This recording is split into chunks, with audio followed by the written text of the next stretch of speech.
බුදු බණ පාදයක් සවන වැකේවා බුදු ගුණ පමණක් සිතට නැගේවා අවසන් වරට මගේ ඇස් පිය වෙන මොහොතේ බුදු හිමිරුව මට මැවී පෙනේවා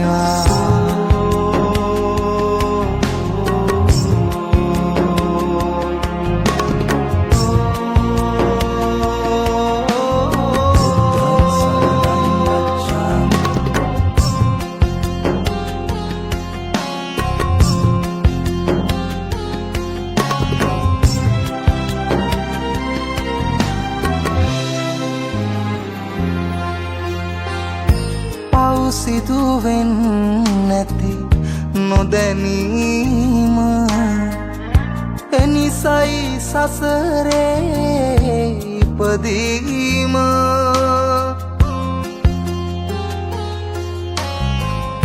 බුදුදම් මහිමින් පැහැදීම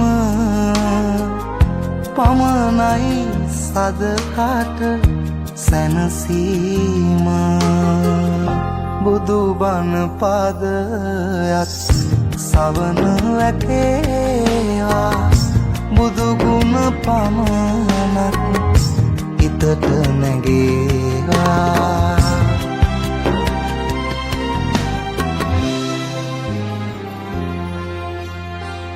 සැප සොයලා ගොස් දුක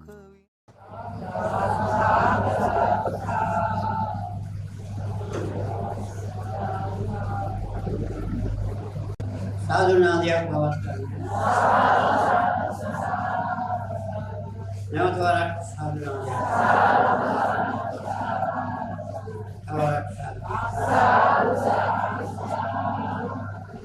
धर्मासना रूढ़ वेड़े सिटीने गौरवनीय मातर पंडित नायक नागोड जयवर्धनाराम भिक्षु विरामोपस्थान जारस्थाने सुविशेष महापिंकमक सिद्ध करना विहारस्थाने विहाराधिपति वेदसिटिन मगे शिष्य तोड़ंगोड विदुर ज्ञान हामुदुरो पेरेदा दंपतिव वंदनाक लड़नक पेरासने युदागत गमनक निसा नतर वेන්න පුළුවන් ක්‍රමක් තිබුණේ නැහැ. දැන් දඹදිව තමයි වැඩ ඉන්නේ. ඉතින් මේ අවස්ථාවේදී අපේ सामने मार्च में के दूधारुआं बैन में शिवदिनायक राशि वेला इताव वाटिना श्रेष्ठ उत्तम पिंकमक सिद्धू करेला में देवनी अवस्था තමයි අද දිනේ අද ඊට වඩා කෝටි ප්‍රකෝටියක් වටිනා ධර්ම දානමය පිටුපුර සිද්ධ කරන්නේ ඒ නිසා මේ උදාර පිළිපුණ්‍ය ශක්තිය අපේ ධර්ම දේශක පඬිත් නායක හමුවන්සේට මේ හැම දිනකටම මේ බුද්ධ ශාසනයේ මුතු ආත්මිකී හරි සෝවාන් මාර්ග ඥානයේ ධර්ම අවබෝධ කරගන්න අපට ලැබේවා ඔබ හැම දිනකටම නිරෝගී ජීවිතය ලැබේවා මේ විදුරහන් තමයි මේ වෙලාවට ඉන්න ඕන විදුරහන් දැන් තමයි විදුරහන් ගන්නත් ඒ හිතේ නිරෝගී සම්පත ආවක්කත් හරිසේවා අපි හැම දිනකටම උතුම් චතුරාර්ය සත්‍ය ධර්ම අවබෝධ වේවා කියලා ප්‍රාර්ථනා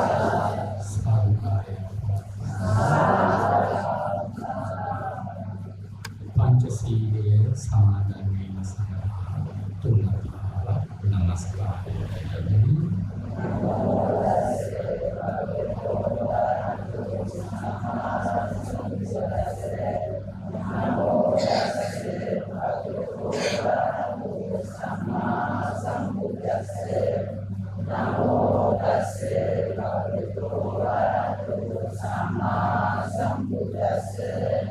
Buddhang saranang gacchami Dhammang saranang gacchami Sanghang saranang gacchami Dutiyampi buddhang saranang gacchami Dutiyampi dhammang saranang gacchami Dutiyampi sanghang saranang gacchami Tatiyampi buddhang saranang gacchami Tatiyampi dhammang saranang gacchami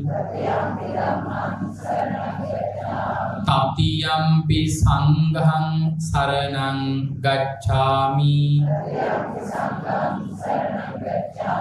Tisarana gamanang sampunnang Panatipata viramani sikkhapadang samadhiyami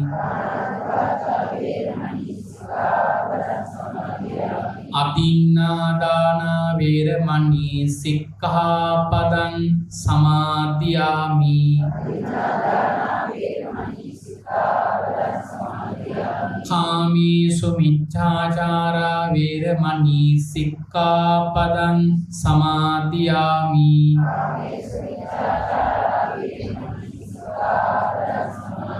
Musāvādā viramani sikkhapadang samadhiyami Surāmēraya majjapamādaṭṭhānā viramani sikkhapadang samadhiyami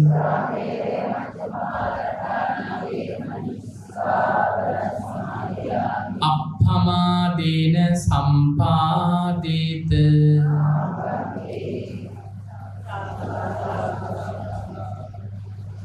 Samantā Cakkavālesu Atrā gaccantu devata Saddhammang munirājassa Sunantu sagga mokkhadan Dhamma savana kālo ayam badantā Dhamma savana kālo ayam badantā Dhamma savana kālo ayam badantā Namo tassa bhagavato arahato sabba dhammesu appatihata ඥානචාරස්ස දස බලදරස්ස චතු වේසාරච්ච විසරදස්ස සබ්බ සත්තුත්තමස්ස ධම්මිස්ස රස්ස ධම්ම රාජස්ස ධම්මස්සාමිස්ස තතහාගතස්ස සබ්බඤුනෝ සම්මා සම්බුද්දස්ස නමෝ තස්ස භගවතු අරහතෝ සබ්බ ධම්මේසු අප්පටිහත ඥානචාරස්ස දස බලදරස්ස චතු වේසාරච්ච විසරදස්ස සබ්බ සත්තුත්තමස්ස ධම්මිස්ස රස්ස ධම්ම රාජස්ස ධම්මස්සාමිස්ස තතහාගතස්ස සබ්බඤුනෝ සම්මා සම්බුද්දස්ස උතුම් භාග්‍යවතුන් වහන්සේට මාගේ උතුම් නමස්කාරය වේවා ධම්ම ස්වාමී ලෝක ස්වාමී භාග්‍යවතුන් වහන්සේට අයිති ධර්මයක් දේශනා කරන මේ වෙලාවේ මාගේ මුවින් වැරදි වචනයක් පිට නොවේවා. මිත්‍යා දෘෂ්ටික වචනයක් පිට නොවේවා. මගේ අදහසක් ධර්මයට විරුද්ධව පිට නොවේවා. උතුම් වූ භාග්‍යවතුන් වහන්සේගේ සත්‍යම වූ බුද්ධ වචනය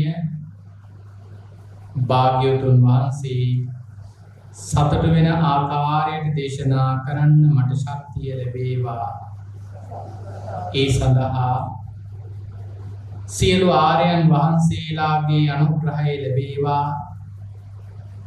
සියලු සත්පුරුෂයන් වහන්සේලාගේ අනුග්‍රහය ලැබේවා. සියලු ශාසන ආරක්ෂකින් වහන්සේලාගේ අනුග්‍රහය ලැබේවා.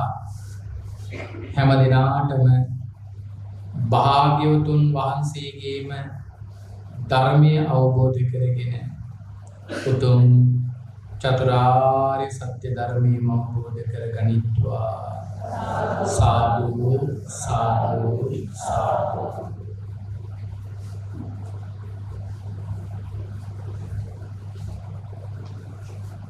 නාගොඩ ජයවර්ධනාරාම මේ උතුම් වූ පුණ්‍ය භූමි විහාරාධිපති අති ගෞරවනීය අපගේ පින්වත් නායක මාහිමිපාණන් වහන්සේ වර ප්‍රමුඛ අති පූජනීය මහා සංඝරත්නයන් අවසරයි ශ්‍රද්ධා බුද්ධ සම්පන්න කාරුණික ගුණගරුක පින්වත්නි, අද දවසේ අපේ පින්වතුන් හැම දිනම මේ සූදානම් වෙලා සිටින්නේ භාග්‍යවත් අරහත් සම්මා සම්බුදුරජාණන් වහන්සේ විසින්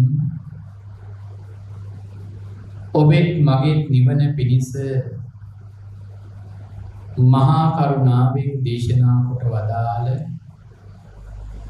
සුවාසූ දහසක් ධර්මස්කන්ධයන් අතරින් ඊ타ත්ම වටින ධර්ම කාරණාව ශ්‍රවණය කරන්නටයි.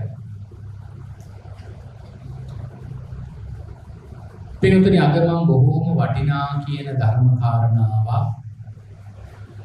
දේශනාවට මාතෘකා වශයෙන් තෝරා ගන්න කල්පනා කරගත්තා. අපේ භාග්‍යවතුන් වහන්සේ වැඩ වාසය කරපු කාලේ මේ භාග්‍යවතුන් වහන්සේගේ ශාසනයේ මහාන වෙලා අරහත් ඵලයට පත්වෙච්ච ශ්‍රේෂ්ඨ ආර්ය උත්තමයන් වහන්සේ නමකගේ ඒ ජීවිත කතාව පිළිබඳව දේශනාවක් කරන්න.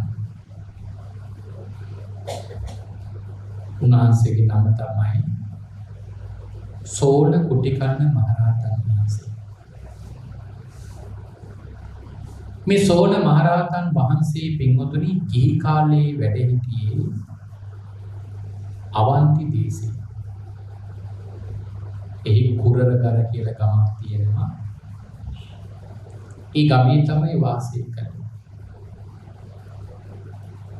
පෞල් පසුබිම කිව්වොතින් පින්වතුනි පුදුමාකාර මහා ධනස්කන්ධයකට හිමිකම් කියනවා උන්වහන්සේගේ අම්මා. නම කාලේ කොච්චර ධනෙ තියෙනවද කියලා කියනවා නම් ඒ මාලිගා වටේටම තියෙන දියාගල. හැබැයි දියාගල කිව්වට තියෙන්නේ දිය නෙවෙයි. තියෙන්නේ ඊයන්. දවල් කාලේ උණු වෙලා නදිය වගේ මේ ඊයන් ගලගල තියෙනවා. රාත්‍රී කාලයට නිමුණම ඒ ඊයන් උල් හැඩයට පිහිටනවා. ඒ නිසා කාටවත් මේ අගල තරණය කරන්න බැහැ. ඒ විතරක් නෙවෙයි, ඇතුළත මාලිගාවේ වෙනම කොටසක් තියෙනවා වටේටම. ඒකේ ඉන්නවා බල්ලෝ වගේ. බොහොම සැරපරුස බල්ලෝ වගේ. ඉතින් මේ බල්ලන්ගෙන් නම් බේරෙන්න කාටවත් පුළුවන් කමක් නැහැ. ඒතර හිතා ගන්න පුළුවන් නේද මේ තරම් ආරක්ෂාවක් මේ නිවසට දෙන්න නම් ඒ නිවස ඇතුලේ කොච්චර ධනෙ තියෙන්න ඕනද කියලා. ඉතින් මෙන්න මේ මහා ධනියකට හිමිකම් කියපු පවුලක් තමයි මේ පවුල. ওই කාලේ අපේ අනුරුද්ධ මහරහතන් වහන්සේ ওই අවන්ති දීසීට වැඩම කරලා ධර්ම දේශනාවක් කරනවා. ওই දේශනාවේ සෝන කුටිකන්න කුමාරයා අහනවා. ඒ දේශනාවට පැහැදිලා උන්වහන්සේගේ ළඟ මහාන වෙනවා. මහාන වෙච්ච උන්වහන්සේ වැඩි කල ගියේ නෑ. බොහෝම කෙටි කාලයකින් සිව් පිළිසිඹියාවටපත් උතුම් වූ මහරහතන් වහන්සේ නමක් බවට පත් වුණා. අරහත් ඵලයේ ලැබපු සෝන මහරහතන් වහන්සේ දවසක් මෙහෙම කල්පනා කරනවා. මම මගේ ජීවිතේ කවදාවත් මේ ඇස් දෙකින් බුදුරජාණන් වහන්සේව දැකලා නැහැ. ඒ නිසා ඒ භාග්‍යවතුන් වහන්සේව දැක බලා ගන්න යන්න ඕන කියලා මේ සෝන හාමුදුරුවන්ගේ හිතේ අදහසක් ආවා. ආසාවක් ආවා. ඒ නිසා අනුරුද්ධ මහරහතන් වහන්සේගේ අවසර ලබාගෙන උන්වහන්සේ සවැත් නුවරට යන්න පිටත් වෙනවා. හැබැයි මෙතන මට හිතෙනවා බොහොම වටින කරුණක් අපේ පිටුට දේශනා කරන්න හොඳ තැනක් කියලා. ඒක අපි සාමාන්‍යයෙන් රහතන් වහන්සේලා පිළිබඳව කතා කරනකොට කියන්නේ මේ සියලු ආසාවන් ප්‍රහාණය කරපු උත්මයෝ කියන්නේ. ඒතර සියලු ආසාවන් ප්‍රහාණය කරපු උත්මයෝ නම් රහතන් වහන්සේලා කියන්නේ. ඒතර කොහොමද මේ බුදුරජාණන් වහන්සේ දැක ගැනීමේ ආසාවක් ඇති වෙන්නේ? ඊතරම් තියෙන ආසාවක් නේ. ඒතර කොහොමද එහෙම දෙයක් ඇති වෙන්නේ? පිටුතුනි එතන පැහැදිලි කරනවා නම් මේ ශාසනයේ යම් කිසි ශ්‍රාවකේ ධර්මය අවබෝධ කරගන්න ප්‍රමාණය අනුව ඒ කෙනා භාග්‍යවතුන් වහන්සේට ලං වෙන්න ප්‍රමාණය වැඩි. ධර්මය දකින්න බුදුරජාණන් වහන්සේ පිළිබඳව වැටහෙන ප්‍රමාණය වැඩි. ඒ භාග්‍යවතුන් වහන්සේගේ මහා ගුණය අවබෝධ වෙන ප්‍රමාණය වැඩි. ඒක මට්ටම් වශයෙන් කිව්වොත් කියලා තියෙනවා පින්වතුනි මේ ශාසනයේ යමෙක් පෘථග්ජන භාවයේ ඉන්න කෙනෙක් සද්ධාවේ උපරිම මට්ටමට එනවා ඒ කෙනාට භාග්‍යවතුන් වහන්සේගේ මේ ගුණය සාගරයක් බඳු විනා ඒ සාගරය මනින්න එක්තරා මිනිසෙක් යනවා බඹ 9ක මිනුම් දණ්ඩක් අරගෙන. මොකටද මේ මිනිස්සු යන්නේ? සාගරේ ගැඹුර මනින්න. මේ මිනිසයා ගොඩට ඇවිල්ලා කියනවලු සාගරේ ගැඹුර කොච්චරක්ද? බඹ 9. ඒ වගේ පින්වතුනි භාග්‍යවතුන් වහන්සේගේ ගුණයේ සාගරයක් බඳුයි නම් ඒ බුදු ගුණ සාගරයේ ගැඹුර පින්වතුනි පෘථග්ජන භාවී උපරිම සද්ධාව තියෙන කෙනාට වැටෙන්නේ බඹ 9යි. අර කලින් උපමාවේ ගත්තා වගේ තව කෙනෙක් යනවා බඹ 10ක මිනුම් දණ්ඩක් අරගෙන සාගරයේ ගැඹුර මනින්න. එයා ගොඩට ඇවිල්ලා කියන සාගරයේ ගැඹුර බඹ 10යි. තව කෙනෙක් යනවා බඹ 20ක ලීයක් අරගෙන එයා ගොඩට ඇවිල්ලා කියනවා සාගරයේ ගැඹුර බඹ 20යි. තව කෙනෙක් යනවා බඹ 30ක මිනුම් දණ්ඩක් අරගෙන තව කෙනෙක් යනවා බඹ 40ක මිනුම් දණ්ඩක් අරගෙන ওই විදියට එක එක ප්‍රමාණයේ මිනුම් දඬු අරගෙන යන මේ අය මේ ප්‍රමාණයේ තමයි ගැඹුරේ තියෙන්නේ කියලා ඇවිල්ලා කියනවා. ඒ වගේ මේ බුදු ගුණ සාගරයේ ගැඹුර සෝවාන් වහන්සේට වැටහෙන්නේ බව 10යි. සකදාගාමීන් වහන්සේට වැටහෙන්නේ පිටුතුනේ බුදු ගුණ සාගරයේ බව 20යි. අනාගාමීන් වහන්සේට මේ බුදු ගුණ සාගරයේ ගැඹුර වැටහෙන්නේ බව 30යි.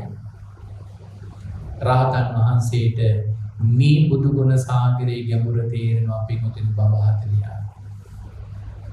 අපි පිටුතුන් දන්නවද ප්‍රඥාවන්තයින් අගතැන්පත් වූ මහා සාරිපුත්ත මහරහතන් වහන්සේට මේ බුදු ගුණ සාගරයේ ගැඹුර කොපමණ තේරෙනවා කියලා හිතනවාද? ඒ තේරෙන්නේ බව 84000යි. කෙරුච්චර ප්‍රඥාව තිබිලත් උන්වහන්සේටත් භාග්‍යවතුන් වහන්සේගේ මේ බුදු ගුණ සාගරයේ තේරෙන්නේ බව 84000යි. ඒක තේරෙනව නේද භාග්‍යවතුන් වහන්සේගේ ගුණ සාගරය කියන්නේ කොච්චර පොළොල් පළල් එකක්ද කියලා. අපිට පින්වතුනි මේ රහතන් වහන්සේලාගේ මේ බුදු ගුණ සාගරයේ ගැඹුර වැටහෙන්නේ නෑ. අඩු ගානේ සෝවාන් වහන්සේගේ මට්ටමකවත් අපිට තේරෙන්නේ නෑ. මම අපේ පින්වතුනි මේ කාරණාව ටිකක් තේරුම් කරගන්න. අපේ භාග්‍යවතුන් වහන්සේගේ ශාසනයේ හිටපු මහා සද්ධාවන්තයෙකුගේ පින්වතුනි සද්ධාව පොඩ්ඩක් විස්තර කරලා දෙන්න. ඉතින් ඒකින් අපේ පින්වතුනි හිතා ගන්න පුළුවන් ඒ ඊතුරු උත්තමයන් වහන්සේලාට මේ භාග්‍යවතුන් වහන්සේව කොහොම වැටෙන්නේ කියලා.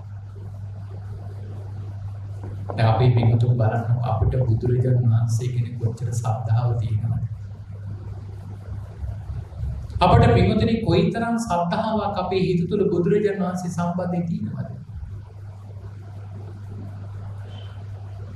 සමහර වෙලාවට සමහර කෙනෙක් පින්වතුනි බුදුරජාණන් වහන්සේව දැකලත් නෙවෙයි. භාග්‍යවතුන් වහන්සේගේ ගුණ අහලා භාග්‍යවතුන් වහන්සේගේ මේ ගුණ හදවතේ දරාගෙන ධාතුන් වහන්සේ නමක් වදින්න යනවා. බලන්නකෝ ඒ සමහර අයගේ හිතේ තියෙන ශ්‍රද්ධාව කොච්චර ගැඹුරුයිද කියලා කියන්නේ.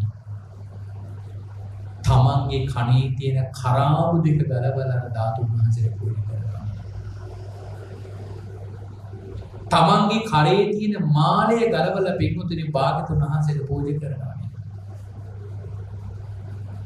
සමහර ඇත්ත පින්තුනි භාග්‍යවතුන් වහන්සේගේ මේ මහා ගුණය අහුවම ඔවුන්ගේ හිතේ මේ භාග්‍යවතුන් වහන්සේ කෙරෙහි කොයිතරම් ශ්‍රද්ධාවක් ඉපදෙනවද කියලා කියනවනම් සමහර ඇත්ත මේ භාග්‍යවතුන් වහන්සේ වෙනුවෙන් පින්තුනි කෝටි ගණන් වියදම් කරලා මහා බුද්ධ මන්දිර හදලා දෙනවා. කෝටි ගණන් මිකම් මේ ගණන් නෙමෙයි කෝටි 9-10 වියදම් කරලා පින්වතුනි මහ වටින බුද්ධ මන්දිර හදලා දෙනවා. ඉතින් මේ බුදුරජාණන් වහන්සේ දැකලා අඩු ගානේ භාග්‍යවතුන් වහන්සේගේ එක ප්‍රාතිහාර්යයක්වත් දැකලා නේ බුදු ගුණ ඒ හිතේ ඇති වෙන සත්‍තාව කෙබඳුද කියලා අපේ පින්වතුන්ට වැටහෙන්නේ නැති.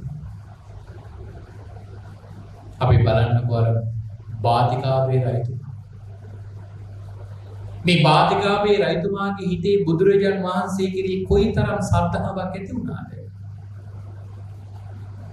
එක්තරා දවසක් පින්වතුනි මේ බාතිකාවේ රයිතුමා රහතන් වහන්සේලාගෙන් අහනවා මේ මහසය ගර්භය ඇතුලේ අපගේ භාග්‍යවතුන් වහන්සේගේ ද්‍රෝණයක් ධාතුන් වහන්සේලා වැඩ ඉන්නේ නිකන් නෙවෙයි ජීවමාන සම්මා සම්බුදුරුවම වාගේ. ඔබත් මමත් වන්දනා කරන ස්වර්ණමාලී මහසයරදානන් වහන්සේ ඇතුලේ ධාතු ගර්භයේ මැද හදලා තියෙන පින්වතුනි ඒ සයනේ මත අපේ භාග්‍යවතුන් වහන්සේගේ ධාතුන් වහන්සේලා වැඩ ඉන්නේ කොහොමද? බුදුරජාණන් වහන්සේගේ සැබෑ රූපය නිර්මාණය කරගෙන මේ විශ්ව ධාතුවේ ජීවමාන භාගතුන් වහන්සේගේ සැබෑරුව යම් විදියක නිර්මාණය වෙලා තියෙනවා නම් ඒකම තැනයි ඔබත් මමත් මේ වෙදිලා ඉන්නේ මේ උතුම් රටේ අනුරාධපුරේ ස්වර්ණමාලී මහසෑරදන් වහන්සේගේ ගාවිය.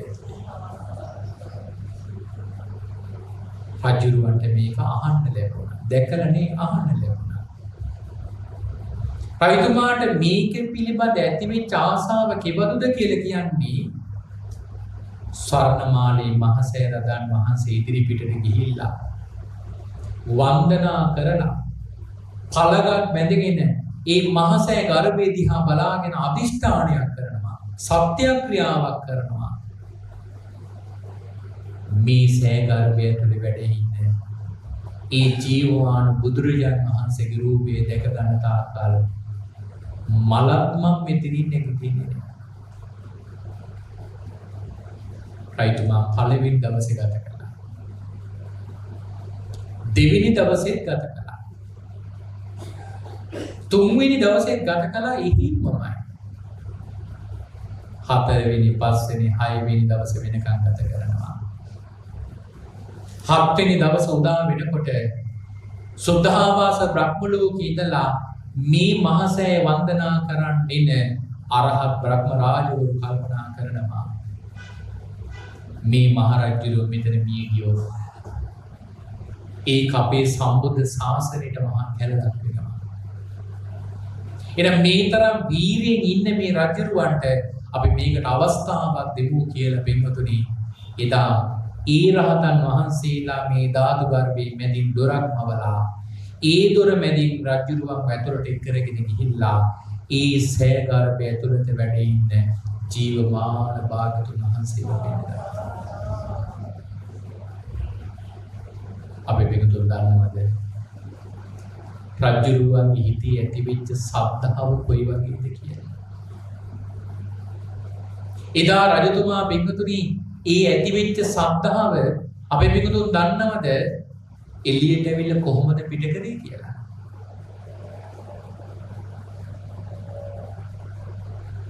මුතු කරත් 150ක් අරගෙන ඇවිල්ලා ඒ මුතු වැට ටික පිටිවෙන්න අඹරලා ගිතෙල් කවලම් කරලා සෑ ගර්භයෙන් මතු පිට හරියට සුදු පිරියම් කරනවා වගේ මුළු සෑම පිටුතුන අතවල තියෙනවා.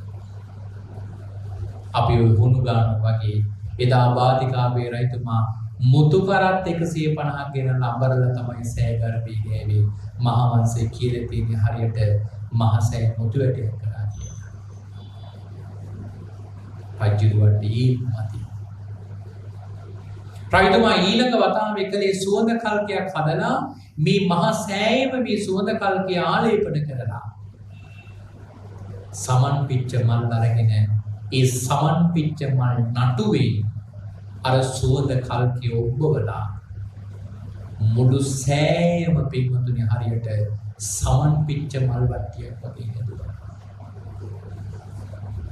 රජතුමාගේ සත්‍තහ බල මහිමේ කෙබඳුද කියලා කියනවා නම් ඒ සමම්පිච්ච මල් ටිකට පැන් ගිහින් තමයි ඔය මහසෑ ඉදිරිපිට හදලා තියෙන්නේ වැව රජුළු හැදුවේ. ඒ බාතිකාවේ රජුළු හදපු වැව. ඒ වැවෙන් තමයි ඒ මහසෑයට පැන් ගිහලා තියෙන්නේ.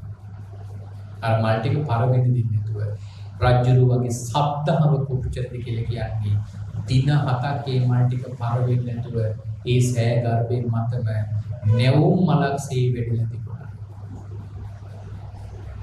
මට මේ කියන්නේ අපේ පිටුතුන් බලන්නකෝ මහා සෑ ගර්භය ඇතුලේ වැඩ ඉන්න ඒ භාග්‍යවතුන් වහන්සේගේ රුව දැකපු රජතුමාගේ හිතේ ඇතිවෙච්ච සද්ධාව රජතුමා පිට කරපු විදිහ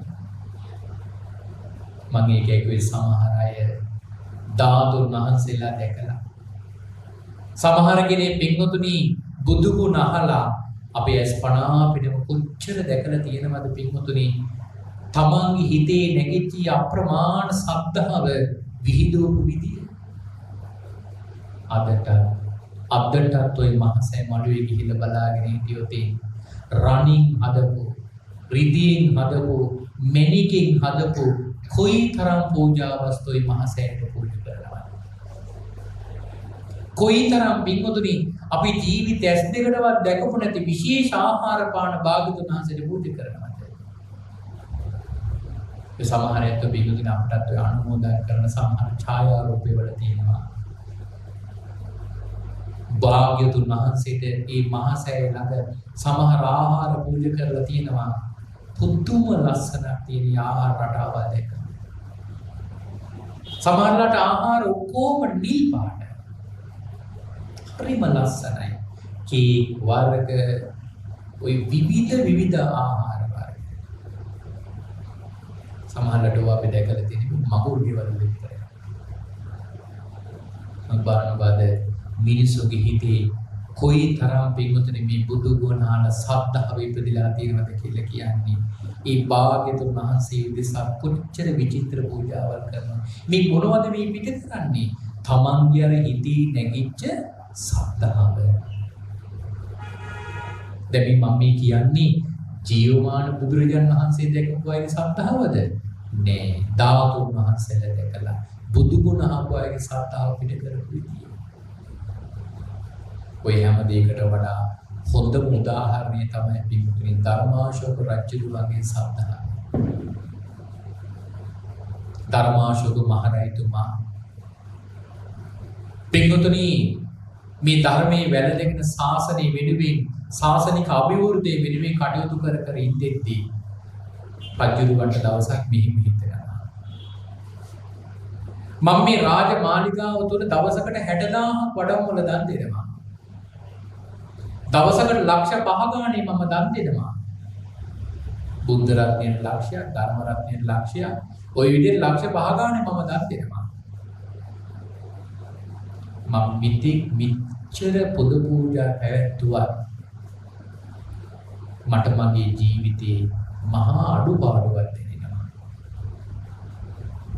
මොකද්ද කියලා රජුගේ හිතින් මේ ප්‍රශ්නෙට උත්තරේ හොයනවා. රජු කියනවා මම මේ ජීවිතේ මේ සම්බුද්ධ ශාසනයක පින් කරන්න කොයිතරම් මහා භාග්‍යවන්තයෙක් වෙලා ඉපදුණා. මට මගේ ජීවිතේ මහා අඩුවක් තියෙනවා. ඒ තමයි අනේ ජීවමාන සම්මා සම්බුදුරුව මේ දෙවිතට දැක ගන්න මට වාසනාව නැති වුණා.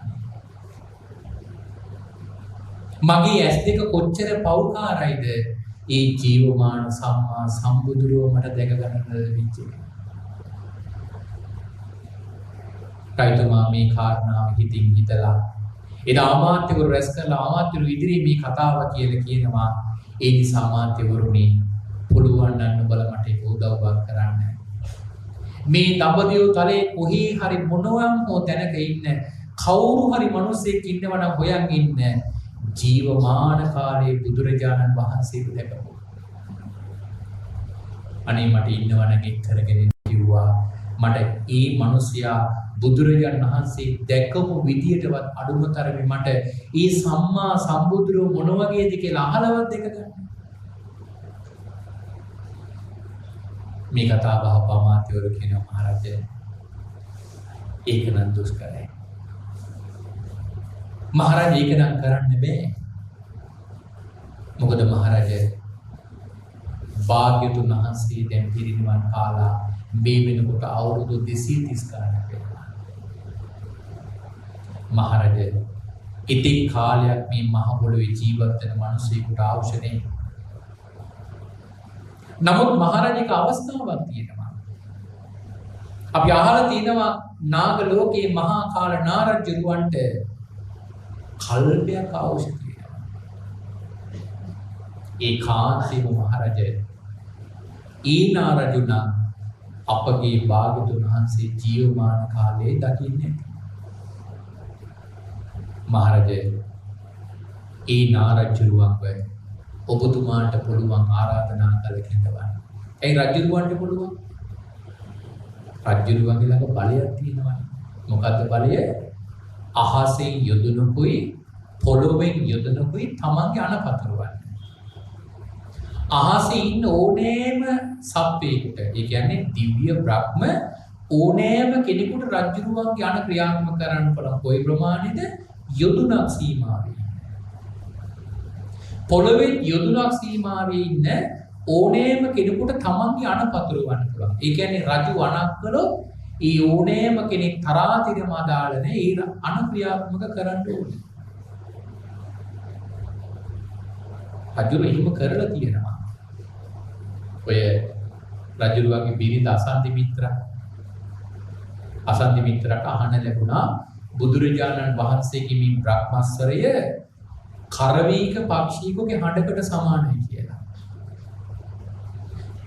රජුවන්ට ගිහින් කිව්වම මහරජ මට මේ හිමාලයේ ඉන්න කරවීක පක්ෂිය ගෙනල්ලා දෙන්න කියලා. මොකද මේ පක්ෂියා ඉන්නේ හිමාලයේ. පක්ෂිය ගෙනල්ලා දෙන්න කියලා රජු ඒක කරා. මොකද රත්තරන් කූඩුවක් අරගෙන රජුරුවන්ගේ ඉර්ධියෙන් අහසට නංවලා හිමාලයට යවලා රජුරුවන්ගේ අනින් කරවීක පක්ෂියක ගෙනවනවා. මේ පක්ෂිය සාමාන්‍යයෙන් ඉන්නේ නැහැ. නමුත් රජු අණ කරපු නිසා කූඩුවට ඉන්නවා. ඒ වගේ රජුරුව දේවල් කරලා තියෙනවා. දැන් මෙතන රජුරුවන්ට කියන්නේ ඒකයි. කොහොමද රජුරුවන්ට ඒක නම් බලයක් ලැබුණේ? ධර්මාශෝක රජතුමා රජ වෙන්නේ මොන පිනක් කරලාද? කලින් භවයක මීපැණි වෙලින්දෙක් වෙලා ඉන්නකොට මීපැණි ඉල්ලගෙන ආපු පසේ බුදුරජාණන් වහන්සේ නමකගේ පාත්‍රය මෝවිතින් පිරලා ඉතිරිලා යන මීපැණි දන් දීලා.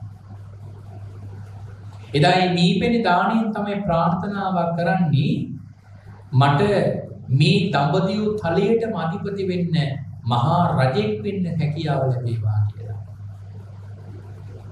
එදා ඒ මීපැණි දන් දෙනකොට ඒ පාත්‍රයේ මෝවිට පිරලා ඉතිරිලා යන දන් දීපු නිසා ප්‍රාර්ථනාව තවදුරටත් කරනවා. ඒ රජ වෙන දවසේ අහසින් යොදුනොකුයි. මේ පිරලා ඉතිරිලා යන මීපැණි ටික මහ පොළොවට පතිතුණා වගේ පොළොවෙන් යොදුනොකුයි මට මගේ අනපතුරවන්න බලයකුත් ලැබේවා කියලා ප්‍රාර්ථනා කරනවා. ආන්ගේ ප්‍රාර්ථනා ශක්තියෙන් තමයි ධර්මාශෝක නමින් දඹදිවුතරේ රජ වෙන්නේ. කතාව නැති හරිය දිගට තියෙනවා. මම හිතන අපේ පිටුතුන්ට අහලා ඇති. මොකද අයියලා මල්ලිලා එක්කනේ ඔය රසාවතල අයියලා දෙන්නේ කිතියා. එයා තමයි බාල මල්ලි, කඩේකල මල්ලි. එක අයියා කෙනෙක් නගරෙන් ගිහිල්ලා කැලවල් වල ඉන්න මීපැණි මීපැණි කඩන ඇටි මීපැණි අරන් එනවා. මද්දුමියා තමයි මේ මීපැණි ටික අරගෙන එවිලා කඩේට ගෙනත් දැන් හවස අයියලා දෙන්න එනකොට ඇවිල්ලා විකුණපු ගානයි ඉතුරු වෙච්ච ගානයි මීපැණි කොච්චර තියෙනවද විකුණපු ගාන කොච්චරද කියලා ගණන් හදලා බලනකොට එක මීපැණි කලියක් නෑ. කලෙත් නෑ ආදායමක් නෑ. ඒකට තමයි අහනකොට කියන්නේ මල්ලි අයියන්ගේ අනුමෝදන් වෙන්නේ. පසේ බුදුරජාණන් වහන්සේ නමකට මෙහෙම මීපැණි දන් දුන්නා කියලා. හැබැයි ඒ කයිය කෙනෙක් නම් කොහොමද අපේ කතාවක් කියලා. මල්ලි උඹ දන්නේ නැද්ද ඇහුවා ඔය හොරට සිවුරු දාගත්තු මුඩු මහන ඔහොම කියක් ගාන ගිහින් මිනිස්සුගේ ධනෙ දීපල එක්කාසු කරගෙන යනවා කිව්වා. අනිවාර්යයෙන්ම ඔය කොහේ හරි යන මුඩු මහනෙක් රැවටෙන්නේ නැති කිව්වා. මට වුණා නම් මං ඒ වෙලාව කඩේ හිටියනම් මම මීපැණි නෙවෙයි කොහෙද දෙන්නේ කවුද දෙකේ කුසලා මේ සාගර පරතරේ විතරට කිසි කරනවා කිව්වා. කවුද කිව්වේ? ඒ තමයි අපේ රටේ රජ වෙච්ච දිවන පෑතිස්ස රජු. පස්සේ ටික අනුමෝදන් වුණා. නමුත් අර ඉදා කරපු ඒ කතාව නිසා තමයි දඹදිව තලේ රජ වෙන්නේ නැතුව මේ ලංකාවේ රජ වෙන්නේ. ඊගාට හරි ලස්සනයි. නමුත් මට මේ කියන්න ඕන කම වෙන කතාවක්. දැන් ඉදායේ මල්ලි කරපු ප්‍රාර්ථනාවෙන් තමයි ධර්මාශෝක නමින් රජ වෙන්නේ. ඉතින් රජතුමා රාජ්‍යත්වයේ ලබලා ඉන්නකොට දැන් අණ දෙන්න පුළුවන් හැකියාවක් තියෙනවානේ. ඒ නිසා තමයි අමාත්‍යවරුන්ගේ අනින් දැන් උන නාරජ්‍යරුවන්ට ආරාධනාව කරලා එන්න කියලා. රජු ආරාධනා කරවුවස එන්න වුණා. ඉතින් නාරජ්‍යරු ඇවිල්ලා අහනවා ඇයි දෙවියන් වහන්සේ මට කතා කළේ? අහනවා ඔබතුමාට මේ කල්පයක් අවශ්‍ය තියෙන කියලා මට අහන්න ලැබුණා. ඔව් දෙවියන් වහන්සේ මට තියෙනවා. එහෙනම් නාරජුන ඒකාන්තයෙන් ඔබ මේ කල්පේ පහළ වෙච්ච අපගේ භාග්‍යතුන් වහන්සේව දැකලා ඇති නේද කියලා ඇහුවා. නාරජුරෝ දෙනව උත්තරය රජුරෝ හිතපු ඒවත් නැති උත්තරය. නාරජුරෝ කියනවා දේවයන් වහන්සේ මේ කල්පේ නෙවෙයි මේ මහා භද්‍ර කල්පේම පහළ වෙච්ච සිව් බුදුරජාණන් වහන්සේලාම දැකපු කෙනෙක් කිව්වා. ඒ වෙලාවේ රජුරට ඇතිවෙච්ච ප්‍රීතියට නාරජුරන් ඉල්ලීමක් කරනවා. ඔබතුමාට මහ බලයක් තියෙනවා. නුඹගේ බලයෙන් බැරි දැහුවා මට ඒ භාග්‍යතුන් වහන්සේගේ බුදුරුව නිර්මාණය කළ දෙන්න. නාරජතුමා කියන දේවයන් වහන්සේ ඒක නම් දුෂ්කරයි. දේවයන් වහන්සේ ඒක නම් කරන්න පුළුවන් දෙයක් නෙවෙයි. මොකද සම්මා සම්බුදුරජාණන් වහන්සේ නමකගේ රූපය මේ ලෝකේ ප්‍රතිනිර්මාණය කරන්න කිසිම දක්ෂයෙක් නෑ. භාග්‍යතුන් වහන්සේගේ රූපේ මේ ලෝකේ කාටවත් නැවත ප්‍රතිනිර්මාණය කරන්න බෑ. ඒ නිසා තමයි උන්වහන්සේට ගුණයක් හැටියට තියෙන්නේ අප්පටිමා කියලා. අප්පටිමා කියන්නේ නැවත ප්‍රතිනිර්මාණය කරන්න බෑ. නමුත් දේවයන් වහන්සේ මම මගේ ආනුභාවයෙන් මගේ ශක්ති ප්‍රමාණයෙන් මම බුදුරුව මවන්නම්. ඒ රූපය දැකලා හිතේ ශ්‍රද්ධාව ඇති කරගන්නවා. මෙහිම නාරජු නිර්මාණය කරපු බුදුරුව මෙච්චර ලස්සන නම් සැබෑ ජීවමාන සම්මා සම්බුදුරුව කොයිතරම් ලස්සනද කියලා හිත පහදව ගන්න තියෙනවා. එහෙම කියලා නාරජුරෝ එදා පින්වතුනි නිල්වන් අහස් ගැබ මත පහළ වෙලා නිල්වන් අහස් ගැබ මතට නැගලා මේ මහා භද්‍ර කල්පේ පහළ වෙච්ච පළවෙනි සම්මා සම්බුදුරජාණන් වහන්සේ වන කොණාගමන භාග්‍යවතුන් වහන්සේ සියලු මහා ශ්‍රාවකයන් වහන්සේලා පිරිවරාගෙන හරියට ස්වර්ණ පර්වතයක් වට කරගත්තු මණික් පර්වත වලින් වට වෙච්ච ස්වර්ණ පර්වතයක් බබලන යම්සේද දෙතිස් මහා පුරුෂ ලක්ෂණයන්ගෙන් 80ක් අඩු ව්‍යංජනයන්ගෙන් ෂඩ්වර්ණ ගණ බුද්ධ රශ්මි මාලාවෙන් සෝභමාන වෙච්ච ඒ භාග්‍යවතුන් වහන්සේ නිල්වන් අහස් ගැබ මැද සියලු මහා ශ්‍රාවකයන් පිරිවරාගෙන වැඩ ඉන්නාක් මේ එදා රජුරවන්ට මවල පෙන්නනවා. රජුරවන්ට එදා ඒ බුදුරුව දැකලා ඇති වෙච්ච මහා සද්ධාවට ඒ රජුරුවන්ගේ හිත පින්වතුනි පාලනය කරගන්න බැරුව ඒ පොළොව තලයේ මතම දණ්ඩ නමස්කාරයෙන් වන්දනා කරලා රජතුමා ඒ භාග්‍යතුන් වහන්සේට තමන්ගේ ශක්ති ප්‍රමාණයෙන් දක්වන්න පුළුවන් ඉහළම පොදු පූජාවන් එදා පැවැත්වුවා. ඊළඟට පින්වතුනි නාරජුරෝ දෙවිනියට මේ මහා භද්‍ර කල්පයේ පහළ වෙච්ච කකුසඳ භාග්‍යතුන් වහන්සේ බුදුරුව අර විදිහටම මවල පෙන්නනවා.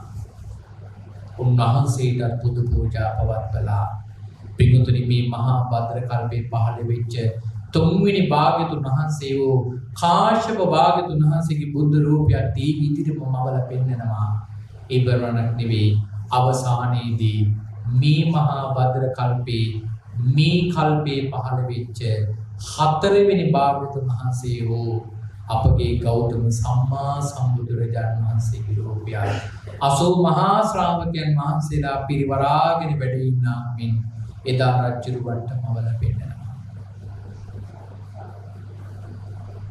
අපි පිටුතෝ හිතන්නකෝ ධර්මාශෝක රජුරව තරම් පුණ්‍යවන්තයෙක් මේ මහ පොළේ තවත් ඇද්ද කියලා හිතෙන්නේ.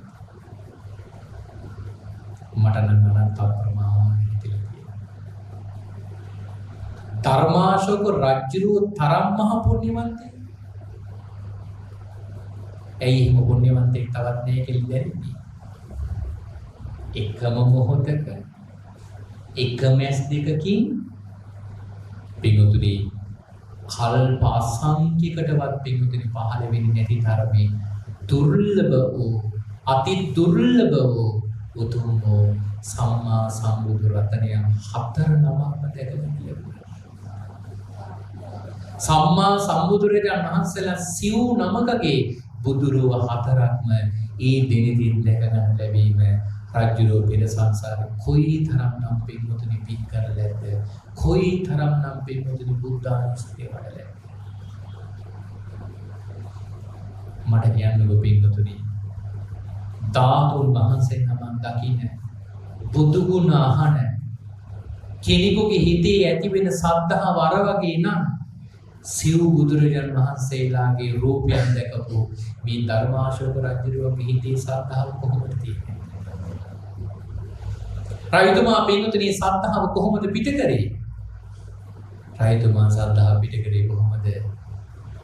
මොළු දඹදිව තලයේම 84000ක් විහෙර විහාර හදලා ද්‍රෝණ හතක ධාතුන් වහන්සේලා අරගෙන ඒ ද්‍රෝණ හතක ධාතුන් වහන්සේලා අර 84000ක් වේර විහාරවල තැන්පත් කරලා දිවා රාත්‍රී පින්වතුනි බුද්ධ උපස්ථාන කරලා තමයි රජුරුවන්ගේ හිතේ නැගිච්ච සද්ධාව පිට කරේ. ඒතර මම මේ අපේ පින්වතුනි මෙච්චර වෙලා මේ වර්ණනා කළේ සෝවාන් වහන්සේ නමකගේ සද්ධාව ගැනද? සකදාගාමි වහන්සේ නමකගේ සද්ධාව ගැනද? රහතන් වහන්සේ නමකගේ සද්ධාව ගැනද? මේ පැහැදිලි කරේ කාගේ සද්ධාව ගැනද? පෘථග්ජන මට්ටමේ සද්ධාවේ උපරිමටම ගියපු කෙනෙකුගේ සද්ධාව. ඒතර පෘථග්ජන භාවයේ ඉන්න කෙනෙකුගේ උපරිමටම ගියපු සද්ධාව ওই වගේ නම් අපේ පිටුතුලේ දැන් නිකන් අනුමානින්වත් හිතා ගන්න බැරිද සෝවාන් වහන්සේගේ හිතේ තියෙන ශ්‍රද්ධාව කොයි වගේද? මේ උපමාවෙම නිකන් අනුමාන කරන්නකෝ සකදාගාමි වහන්සේගේ ශ්‍රද්ධාව කොහොමද? අනාගාමි අරහත් උත්තමයන් වහන්සේලාගේ ශ්‍රද්ධාව කොහොමද? ඔය හැම කෙනෙකුට වඩා මහා සාරිපුත්ත මහ රහතන් වහන්සේගේ ශ්‍රද්ධාව කොහොමද නැහැ? අපට හිතන්නවත් දැනගන්නවා තබා හිතන්නවත් බැහැ පිටුතේ සත්‍තාව කොහොමද කියලා. එදා පිටුතුනි ඔය සෝන මහරහතන් වහන්සේගේ හිතේ ඇති වුණ ඔන්නෝයි වගේම සත්‍තාව. ඒකයි කියන්නේ රහතන් වහන්සේලා සාමාන්‍ය පිරිසක් ඉන්න තැනක බුද්ධ උපස්ථාන කරන්නේ රහතන් වහන්සේලා උගා කලාවට බුදුරජාණන් වහන්සේට බුද්ධ උපස්ථාන කරනවා කියලා කියන්නේ හොරින් එවිලා. මොකද මේ හිතේ තියෙන ශ්‍රද්ධාව පිට කරනකොට දකින්න කෙනෙකුට දරා ගන්න බැරි නිසා. සාමාන්‍ය කෙනෙකුට දරා ගන්න බැරි ශ්‍රද්ධාව. එදා සෝනහාමුදුරන්ට තුමියාගේ ඒ ශ්‍රද්ධාව නිසා උන්වහන්සේ තීරණය කළේ බුදුරජාණන් වහන්සේ බැහැ දකින්න යන්න. භාග්‍යවතුන් වහන්සේ දකින්න ජේතවනාරාමයට කරලා භාග්‍යවතුන් වහන්සේ වන්දනා කළ එකත් පස්සේ ඉඳගත්තා. භාග්‍යවතුන් වහන්සේට බොහොම සතුටු සාමිතිය කතාවකට නිරත වුණා. ඒ වෙලේ භාග්‍යවතුන් වහන්සේ සෝනහාමුදුරන්ට විශේෂ අවසරයක් දෙනවා. ඒ තමයි සෝන අද රාත්‍රී මගේ ගන්ධ කුටියේ පහන් කරන්න කියලා. අපි විගතෝ හිතන්න මේකෙම සෝන මහරහතන් වහන්සේගේ මේ ශාසනය පිටුතුනි කොයිතරම් උත්තම ආරණාංශ නමක් වෙන්නේ. මගේ අදහස අනුව මම දන්නේ මට වරදීද කියන්නේ මගේ දැනුම අනුව 25 වසරක් බුද්ධ උපස්ථානය කරපු ආනන්ද හාමුදුරුවන්ටවත් ලැබිච්ච නැති වරයක් වෙයි ලැබුණා. භාග්‍යතුන් වහන්සේත් එක්ක එකට ගන්ධ කුටි වැඩ වාසය කරන්න ලැබී. කොමාරි උන්වහන්සේ මධ්‍යම රාත්‍රියේ වෙනකන් එළිය සක්මන් භාවනාව කරලා උන්වහන්සේ මධ්‍යම රාත්‍රියේ භාග්‍යවතුන් වහන්සේගේ ගන්ධ කුටියට වැඩම කරලා ගන්ධ කුටියේ සමාපත්තියකට සමවැදිලා වැඩ ඉන්නවා. ඒ වෙලාවේ අලුයම් කාලේ භාග්‍යවතුන් වහන්සේ සෝනහාමුදුරුවෝ සමීපයට ඇවිල්ලා සෝනහාමුදුරුවන්ට බුදුරජාණන් වහන්සේ මෙන්න මෙහිම ආරාධනාවක් කරනවා. මොකද සෝන බණ කියන්න පුළුවන් කියලා. කාට හැෙන්නද? බුදුරජාණන් වහන්සේට. දෙවි සෝනහාමුදුරන්ට කියන්නේ මොකද්ද? සෝනහාමුදුරන්ට කියනවා බණ කියන්න පුළුවන් කියලා. සෝන බුදුරජාණන් වහන්සේට ඇහෙන්නේ. අපි පිටුතුන් හිතනවද භාග්‍යතුන් වහන්සේ ඉදිරියේ ඉඳගෙන මේ රහතන් වහන්සේ නමකට උනත් බණක් කියනවා කියන එක ලීසින් කරන්න පුළුවන්. ඒක ලීසි නෑ. පුතග්ජනයන් වහන්සේ නමක් ගැන කවර කතාවද? රහතන් වහන්සේලාට දුෂ්කර දෙයක්. උදාහරණයක් කියනවා නම් දවසක් නන්දක කියලා හාමුදුරුවෝ නමක් ධර්මශාලාවේ බණක් කියනවා. එදා බුදුරජාණන් වහන්සේ ওই දේශනාව ආරම්භ කරන වෙලාවේදී ධර්මශාලාවට වැඩම කළා. නන්දක හාමුදුරුවන්ගේ බණ අහන්න. නමුත් යනකොට දේශනාව පටන් අරගෙන ඒ නිසා භාග්‍යවතුන් වහන්සේ ඇතුළට වැඩම කරේනේ වහලා තියෙන දොරටු අභියස ඉඳගෙන පිටුතුනි භාග්‍යවතුන් වහන්සේ සන්ධ්‍යාවේ හිටගෙන බණ අහන්න පටන් ගත්තා. කොච්චර වෙලාද? දේශනාව අවසන් වුණේ පහවදා අලියන. පහවදා ඉරෝදා වෙනකන් දේශනාව පවත්වාගෙන ගිය නන්දක හාමුදුරුවෝ භාග්‍යවතුන් වහන්සේ අර හිටි පියවරින්ම වැඩ ඉඳගෙන එදා ඒ දේශනාව අවසාන වෙන තෙක්ම පිටුතුන අහගෙන හිටියා. දේශනාව අවසන් වෙලා භාග්‍යවතුන් වහන්සේ ධර්මශාලාව ඇතුළට වැඩම කරලා පණවන ලද ආසනේ භාග්‍යවතුන් වහන්සේ වැඩ ඉඳගෙන නන්දක හාමුදුරුවෝ කරපු දේශනාව අගය කරනවා. කොහොමද අගය කරන්නේ? සාදු සාදු සාදු සෝ නන්දක නුඹ අති විශිෂ්ට දේශනාවක් අද පැවැත්වුවේ. දේශනාව නම් බොහෝම අගේ බොහෝම මනරම් විශිෂ්ට දේශනාවක් නන්දක නුඹ අද කළේ කිව්වා. දේශනාව නම් කදිමයි කිව්වා. හැබැයි ඉතින් ඊයේ හවසින්ද ලෙලි වෙනකන් හිටගෙන බණ අහපු කොන්දනන් තමයි තාම මගේ ටිකක් දෙන්නවා. එතකොට තමයි නන්දක හාමුදුරුවෝ දැනගත්තේ බුදුරජාණන් වහන්සේත් බණ ටික අහගෙන ඉඳලා කියලා. ඒ වෙලාවේ නන්දක හාමුදුරුවෝට ඇතිවෙච්ච ඒ ධර්ම ගෞරවத்தை කොයි වගේද කියලා කියන්නේ භාග්‍යවතුන් වහන්සේට කියනවා අනේ ස්වාමීනි ඔබ වහන්සේ බණ අහගෙන ඉන්නවා කියලා බැරි වෙලාවකට මම බණ ටික කියන අතරේ දුර හරි මට දැනුණා. සමහරවිට දන්න ටිකත් මට කියා ගන්න බැරිද කියලා. ඒකෙන් හිතා ගන්න පුළුවන් නේද බුදුරජාණන් වහන්සේ ඉදිරියේ ශ්‍රාවකයන් වහන්සේ නමකට බණ කියන එක කොච්චර අමාරුයිද කියලා. දැන් මේ සෝන හාමුදුරන්ට වෙලා තියෙන හිමිදියා. නමුතර භාග්‍යවතුන් වහන්සේ කරපු ඉල්ලීම නිසා එදා සඳහන් කරලා තියෙනවා සෝන හාමුදුරුවෝ ධර්ම දේශනාව පවත්වන සුත්ත නිපාතේ අටක වර්ගයේ තියෙනවා පිටුතුනි සූත්‍ර 16ක්. ආන්ගේ සූත්‍ර 16 තමයි දේශනා කරලා තියෙන්නේ. ඉතින් දේශනාව අවසන් වුණාම බුදුරජාණන් වහන්සේ සාදු සාදු සාදු සෝන කියලා අවසානයේ ප්‍රකාශයක් කරනවා. දේශනාව ආදී කළා. ඉතින් මේකට මට හිතෙන පොඩ්ඩක් අපේ පින්වතුන්ට කියලා දෙන්න වටින කරුණක් කියලා. එතකොට මොකක්ද මේ සාදුකාරයක් කියන කියලා කරන්නේ? අපේ පින්වතුන්ට ඔය සාදු කියන වචනේ පුවක් වෙලාවට භාවිතා කරනවා නෙමෙයි. වදින පුදුන තැන්වල සෑහෙන උග පාවිච්චි කරනවා. සමහරවිට බුදුහාමුදුරුවෝ අත් දෙක කෙනෙකුට වදිද්දී සාදු කියලා කියනවා. ආමුදුරන් වහන්සේට වදිනකොට සාදු කියලා ගන්නවා. සමහර වෙලාවෙදී ආමුදුරට කතා කරන සාදු කියලා. එතකොට සාදු කියන්නේ මොකද තේරුම? මොකද සාදු කියලා කියන්නේ? සාදු කියලා කියන්නේ බිම්මතර මේ වදිනකොට කියන්න ඕන වචනයක් නෙවෙයි. ඒක නාම පදයකුත් නෙවෙයි. සාදු කියලා කියන්නේ අගේ කරනකොට කියන එක.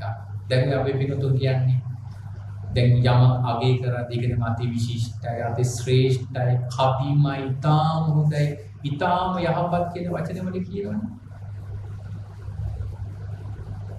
ඔන්නෝය වචන වලට කියන තවත් වචනයක් තමයි සාදු කියලා කියන්නේ. යමක් ඊටාම හොඳයි කියලා කියනවනේ. දැන් මේ දේශනාව ඊටාම හොඳයි කිව්වොත් අන්න ඒක තමයි සාදු කියන්නේ. සාදු සාදු සාදු කියලා කියන්නේ ඊටාම හොඳයි කියලා. ඒ දේශනාව ඊටාම හොඳයි. ඒ පින්කම ඊටාම හොඳයි. ඒක තමයි සාදු කියලා කියන්නේ. හැබැයි કોઈ වචන නම් අපේ පින්වතුනි විවාහයේ චරම භාවිතාවම දැන් හරි අඩුයි නේද? ඒ දන්නවද? දැන් අපි කියන්නේ මාරේක වචනයක්. මොකද්ද? දැන් අපේ පින්වතුන් මට කියන්නකෝ යමක් අගය කරද්දී අපි කියන්නේ මොකද්ද? මොකද කියන්නේ? ඈ? මොකද කියන්නේ? මාරේ කියන්නේ මොකක් හරි අගය කරනකොට ඒක මාරයි කියලා හිතෙන්නේ.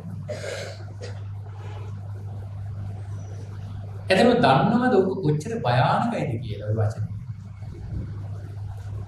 ඔගේ භයානකකම ඕකට නෙවෙයි අදාළ වෙන්නේ සාමාන්‍ය ජීවිතයට වඩා අපේ පිටුතුගේ සම්මානය. දෙබරම සමහර ඇත්තෝ බණක් අහලා ඉවරුනම කියනවනේ මාර බණක් කියලා. එතකොට ඒ දේශකයන් වහන්සේ හිතන්නකෝ භාග්‍යවතුන් වහන්සේගේ ධර්මයට ගරු කරමින් බුදුරජාණන් වහන්සේ දේශනා කරපුම දාසනාවක් කරා අර මිනිස්සේ ගිහින් කෙත් කාගේ බණක් ඇහුවා කියලාද? මාරේක බණක් ඇහුවා කියලා. ඒතර තේරෙනව නේද සම්මා දිට්ඨියට කොච්චර හානියක්ද කියන්නේ? සමහරට පින්කමක් දැක්කත් මාර පින්කම. ඉතින් ඔය වචනේ භාවිතා කරන්න එපා. පුළුවන් නම් පුරුදු වෙන ඔය වචනේ පින්වතුනි භාවිතා කරන්නේ අයින් කරන්න. ඔක සාමාන්‍ය ජීවිතයට වඩා භයානක පින්වතුනි. ඔය සම්මා දිට්ඨියට භාවිතා කරන තැනවල. ඔය කිව්වේ සාදු කියලා කියන්නේ ඔන්නේ අගේ කරන්න කියන වචනේ. අගේ කිරීමට කියන නම. දැන් පින්වතුනි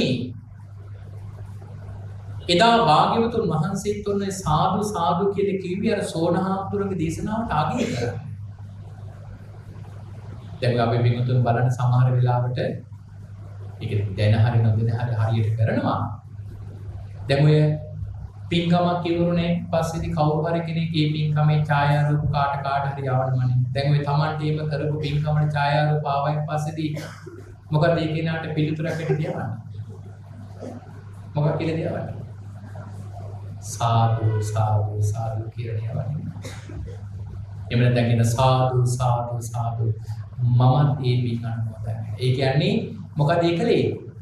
බොහොම අගේ පින්කම. බොහොම ලස්සනයි පින්කම. තාම විචිත්‍ර පින්කම. අනේ මමත් ඒ පින් අනුමෝදන් වෙනවා කියලා තමයි ඒ වාක්‍යය කියන්නේ. එනේ සාදු කියන වචනය අනිත් දවසේ දැනගෙන භාවිතා කරන්න. දැන් එදා සෝනහාමුදුරුවන්ගේ දේශනාව අගය කරලා භාග්‍යවතුන් වහන්සේ සාදුකාර දෙනකොට ඒ සාදුකාරයේ පිටුතිරි සඳහන් කරනවා බෝමාටක පටන් අකනිටා වඹලෝ දක්වා වින සියලුම දිව්‍ය බ්‍රහ්මයොක්කම හරි සාදුකාර දුන්නා. ওই සාදුකාර දෙද්දී අර කොරළගල හිටපු සෝනහාමුදුරන්ගේ මව් වෙච්ච කාලි කියන යම්මගේ නිවසට අධිග්‍රහිත වෙ හිටපු දේවතාවත් සාදුකාර දුන්නා. මං කියන්නේ ඒ දේවතාවට ඒ මාලිගාව විශේෂ මාලිගාවක් කියලා. ඒ මාලිගාවට අධිග්‍රහිත වෙ හිටපු දේවතාවත් සාදුකාර දුන්නා. ඒ සාදුකාරය අහපු කාලි ඒ මව අහනවා කවුද නුඹ? එතකොට කියනවා මම මේ මාලිගාවට අධිග්‍රහිත වෙන්න දේවතාවා. ත්‍රයයන්ව සාදුකාර දුන්නේ. අද නුඹේ පුතා බුදුරජාණන් වහන්සේට බණ කිව්වා කියලා. කාලි උපාසිකාව හිතනවා මේ දේවතාවට කියද්දි ගිහිල්ලා පැටළුණාවත් නැත්තම් මට ඇහිුවේ වැරදියටද කියලා දැනගන්න නැවතහනවා මගේ පුතා බුදුරජාණන් වහන්සේට බණ කිව්වද නැත්නම් බුදුරජාණන් වහන්සේ මගේ පුතාට බණ කිව්වද? ඒකනේ වෙන්නේ. නේ නිවැරදි කියලා ආයෙ කියනවා නේ. නුබී පුතේ බාරුදුනාසයට බණ කිව්වා. කාලී උපාසිකාවගේ හිතේ නැගිච්ච ඒ ශබ්දාව ඒ සතුට කොයි වගේද කියලා කියන්න පිටුතුනි. ඒ වෙලාවේදී ඒ කහල ඇති කරගත්තු සතුටින් මුළු ශරීරේ පුරාම පිටුතුනි ප්‍රීතියෙන් පැතිරලා ගියා.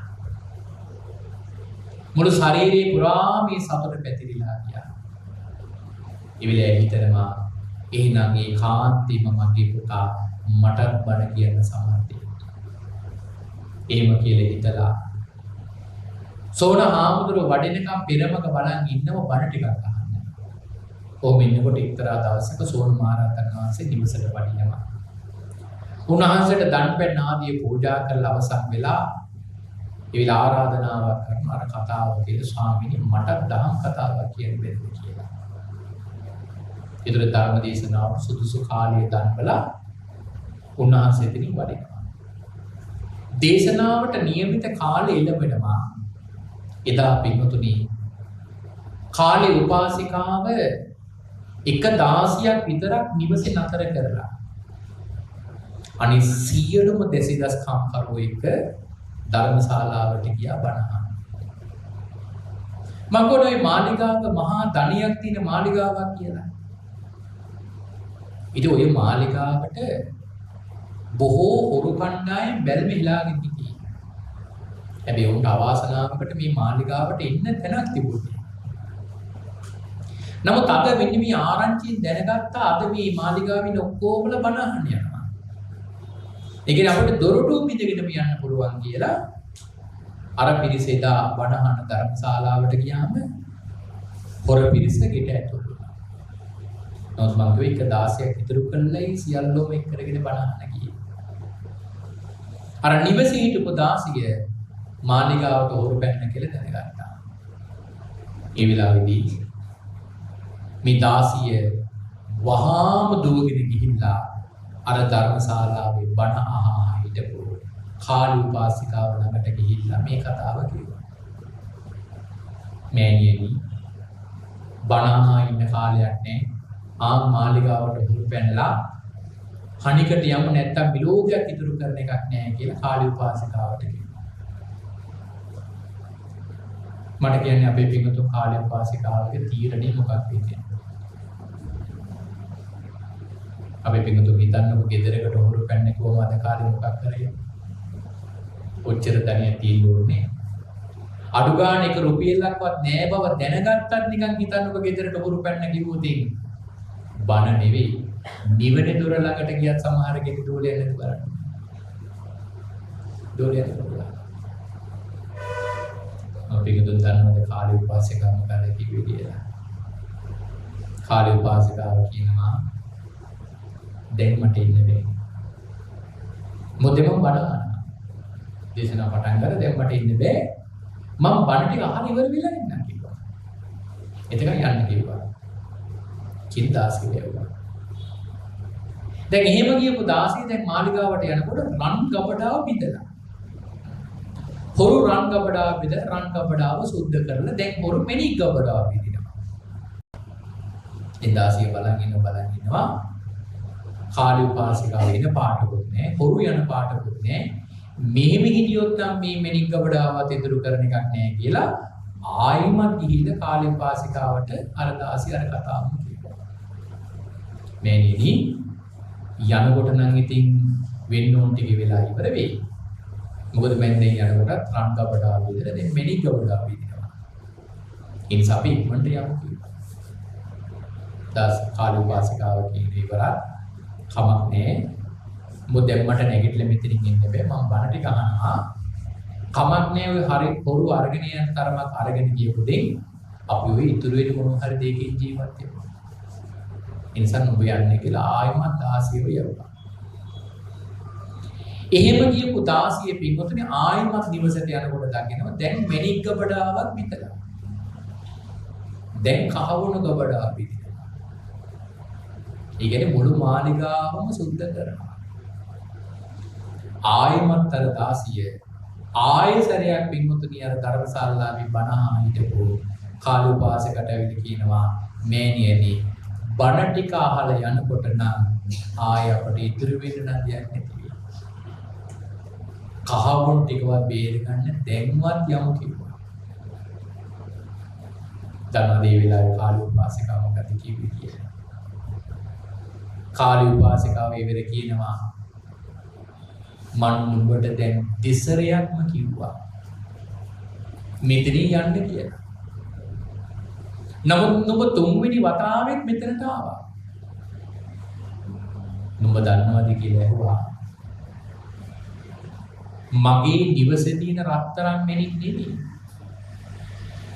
මේ පොළොව තලයේ නෙවෙයි මේ විශ්ව ධාතුවේම තියෙන සියලුම රන් රිදී මුතු මෙලික් ගෙනල් එක ගොඩකට ගොඩ ගැහුවා.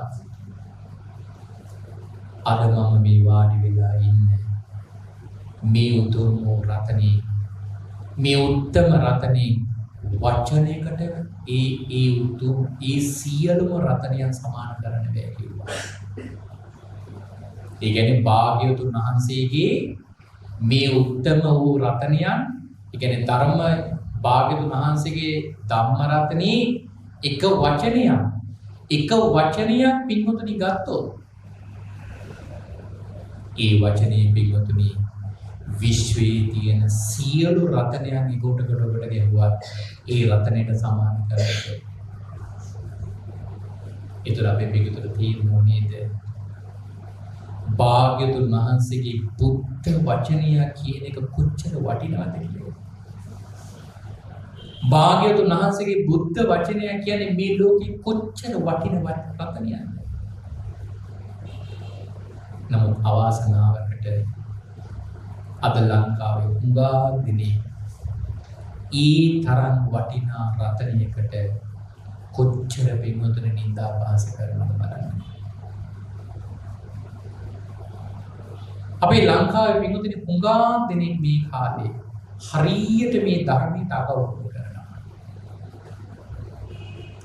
අපි පින්වතුනි බලන්නකෝ සමහර කෙනෙක් අද කාලේ ඔය හරියට බුදුරජාණන් වහන්සේගේ බුද්ධ වචන මේ අපහාසයට උපහාසයට භාවිතා කරනවා. ඔය කිදිකාට නින්දා අපහාස කරන්නේ මේ භාග්‍යතුන් වහන්සේගේ නිර්මල බුද්ධ වචන තමයි අරගන්නේ. සමහරවිට ඒව වචන විනාශ කරලා අකුරු විනාශ කරලා සමහර අය කියනවා. පාඨවල සමහර වචන විනාශ කරාම ටිකක් උපහාසයට තමයි වචන කියවෙන්නේ. එහෙම කියනවා. දැන් උදාහරණයක් කියනවා නම් මට මේ වචන නම් ඇත්තටම කියන්න හිතෙන්නේ මේවට භාවිතා කරන්න කියලා. දැන් ඔය සමහරවිට බලන්නකෝ භාග්‍යතුන් වහන්සේගේ නවාරාදී බුදු ගුණ වල තියෙන පළවෙනිම බුදු ගුණේනේ අරහන් කියන්නේ. මට කියන්නේ ඔය සාමාන්‍ය ව්‍යවහාරයේ සමහර කෙනෙක් ඔය උත්තම බුදු ගුණය භාවිතා කරන්නේ කොතනකද කියලා. කෙනෙක් කිපා වුණාම යමෙක් කිපා වුණාම නේද සමහර කෙනෙක් ওই වචනේ භාවිතා කරන්නේ. ඒතර මේ මහා බුද්ධ වචනයකට කොච්චර අගෞරවයකින් වෙන්නේ කියලා දන්නවද? ඊළඟට පින්වතුනි සමහර කෙනෙක් මේ මෑත කාලේ මම තවත් දෙකක එක සිදුවීමක් තමයි ඇතර මම මේක කියන්න කලින්ම කියන්න ඕන මම විශ්වාස කරන්නේ ඒක මේ ඕන් දැනගෙන කරන දෙයක් කියලා. ඕන් ගරු කරනවා කියලා හිතන කරන දෙයක් වෙන්නේ නැහැ. හැබැයි එහෙම හිතුවත් කරන අගෞරවයක්. ඒ වෙන මොකුත් නෙවෙයි. සමහර අය පින්වතුනි මේ භාග්‍යතුන් වහන්සේගේ නිර්මල බුද්ධ වචන සමහරලාට මේ අතපය වලට කොටාගෙන ඉන්නවා. පච්චවය. ධර්මවත් පින්වතුනි කොච්චර අගෞරවද කියලා කරන්නේ. සමහර කෙනෙක් පින්වතුනි අඳින වස්ත්‍රයේ ওই වගේ වචන කොටාගෙන ඉන්නවා. නිකම්ම කල්පනා කරලා බලන්නකෝ ඇඳපු වස්ත්‍රයේ කිලිටුනාම ඒ වස්ත්‍රය හොදන්න දාන්නේ කොහොමද? අර පින්වතුනි තමන් අඳින අනිත් වස්ත්‍ර ගොඩටමනේ දාලා හොදන්නේ. එතකොට මේ අනිත් වස්ත්‍රات එක හොදනකොට බලන්නකෝ කොච්චර අගෞරවයෙන්ද මේ වචනෙට අපි කරන්නේ. අපි සුවඳ පෙණින් හොදනව නෙවෙයි. ඊළඟට හිතන්නකොත් කෙනෙක් අතේ වුණු බුද්ධ වචනය කොටන් එනවා. ඔය අතින් කොච්චර පව් කරයිද? සමහර වෙලාවට ඔය අතින් ඔය මහලුකුම් සත්තු නැති වුණත් මදුරුවෙක් මෙස්සෙක් හරි මරන්න පුළුවන්. කොහොමද එහෙම නෙවෙයි කියලා කියන්නේ? ඔය අතින් පින්වතුනි මේ බැංකු මංකොල්ල කනවා, කඩබන් මංකොල්ල කනවා ගන්න නෙවෙයි. සමහරකට ගහ කෝපලක තියෙන ගෙඩියක් ඵලයක් පින්වතුනි හොරකම් කරයිනේ. ඔය වචනේ කොටපු අතින් කොච්චරනම් සුරා බෝතල් අල්ලයිද? සුරා පෙන් බොයිද? දුම්බැටි පාවිච්චි කරයිද? අර වචනේ කොච්චර අවබෝධ කරගන්න කියලා බලන්න. හිතන්නේ පාසලු පාට පවා කියලා කරගන්න. ධර්ම රත්නියට පින්වතුනි කොච්චර ගෞරවයක් අපි දෙන්න ඕනද? බලන්නකො මේ උත්තම ධර්මයේ කොච්චර වටිනවද? අපේ පින්වතුන් දන්නවද? ඒ උත්තම රත්නිය මේ ලෝකේ බුද්ධ රත්නයට විතරයි දෙවෙනි වෙන්නේ. මේ ධර්ම රත්නය බුද්ධ රත්නයට විතරයි දෙවෙනි වෙන්නේ. ඒ නිසානේ පින්වතුනි රහත් මේ ගිහි කෙනෙක් මේ ධර්මාසනේ වාඩි වෙලා බණ ටිකක් කිව්වොත් ඒ බණ ටික අහන්නේ රහතන් වහන්සේ නමක් නම් ඒ රහතන් වහන්සේ වාඩි වෙන්නේ බිම. ගිහියෙක් මේ ආසනේ නැගලා බණක් කිව්වොත් ඒ බණ ටික අහන්නවොත් රහතන් වහන්සේ නමක් ඒ රහතන් වහන්සේ වාඩි වෙන්නේ බිම. දුටුගැමුණු රජුරෝ බණ කියන්න ආවම දුටුගැමුණු රජුරෝගේ බණ අහනව රහතන් වහන්සේලා බණ ටික අහන්නේ වාඩිනේ බිම. ධර්ම රත්නයේ ඉච්ඡර උතුම්. ඉච්ඡර ගරුතර වේ ධර්ම රත්නයට අද බලන්නකො පින්වතුනි කොච්චර අගෞරව කරනවද මිනිස්සු. ඔකේ තවත් අගෞරවයක් අපේ ලංකාවේ මිනිස්සු කරනවා.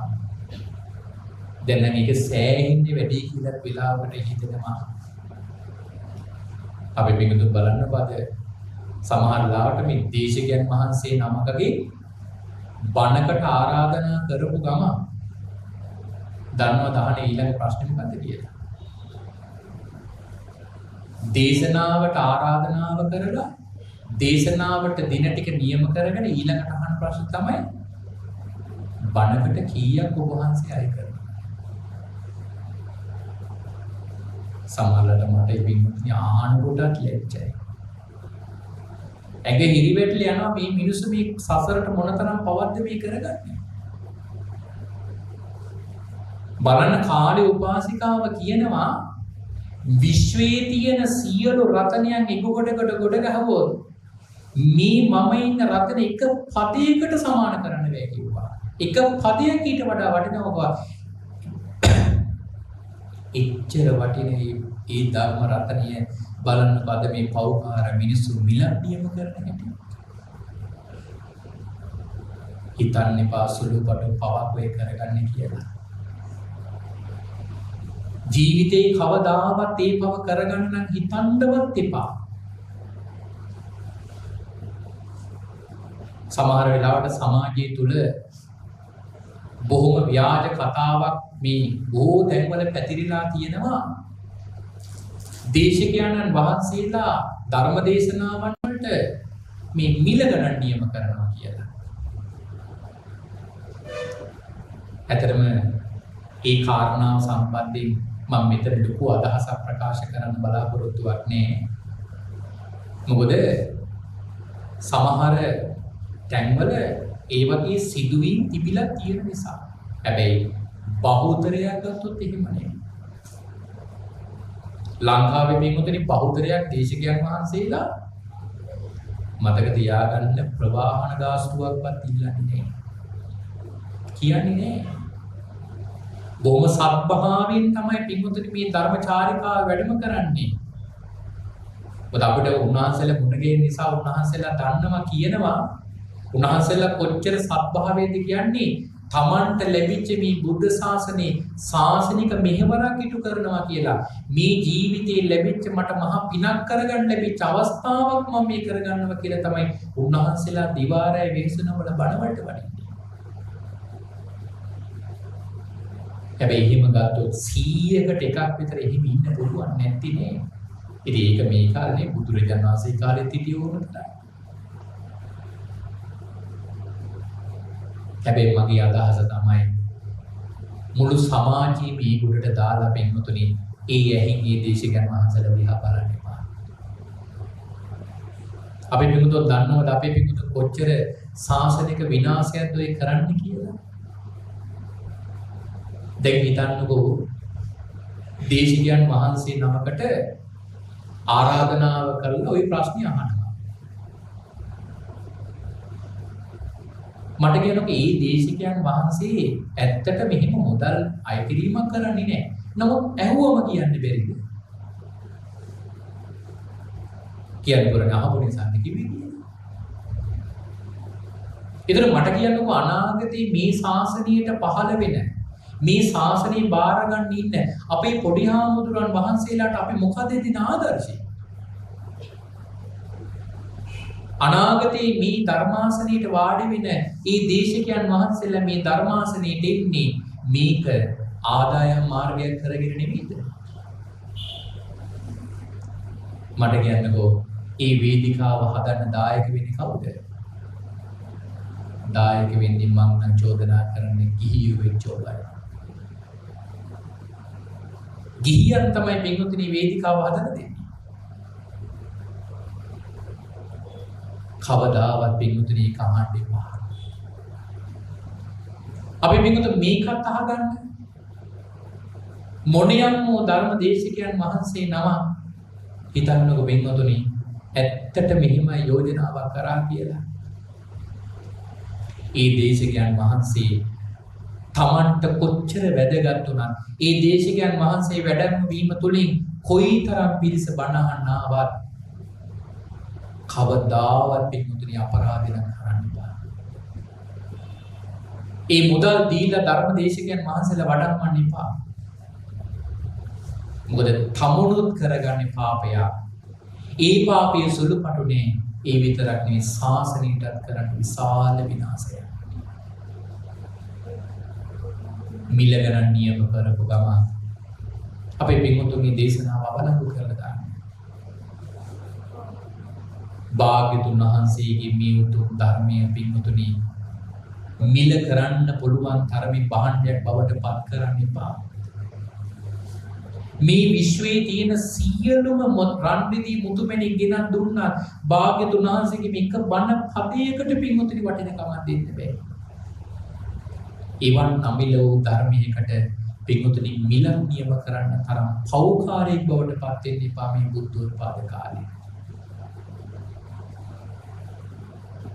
ඒ පාපයට කරගහන කොටස්කාරයෙක් වෙන්න එපා.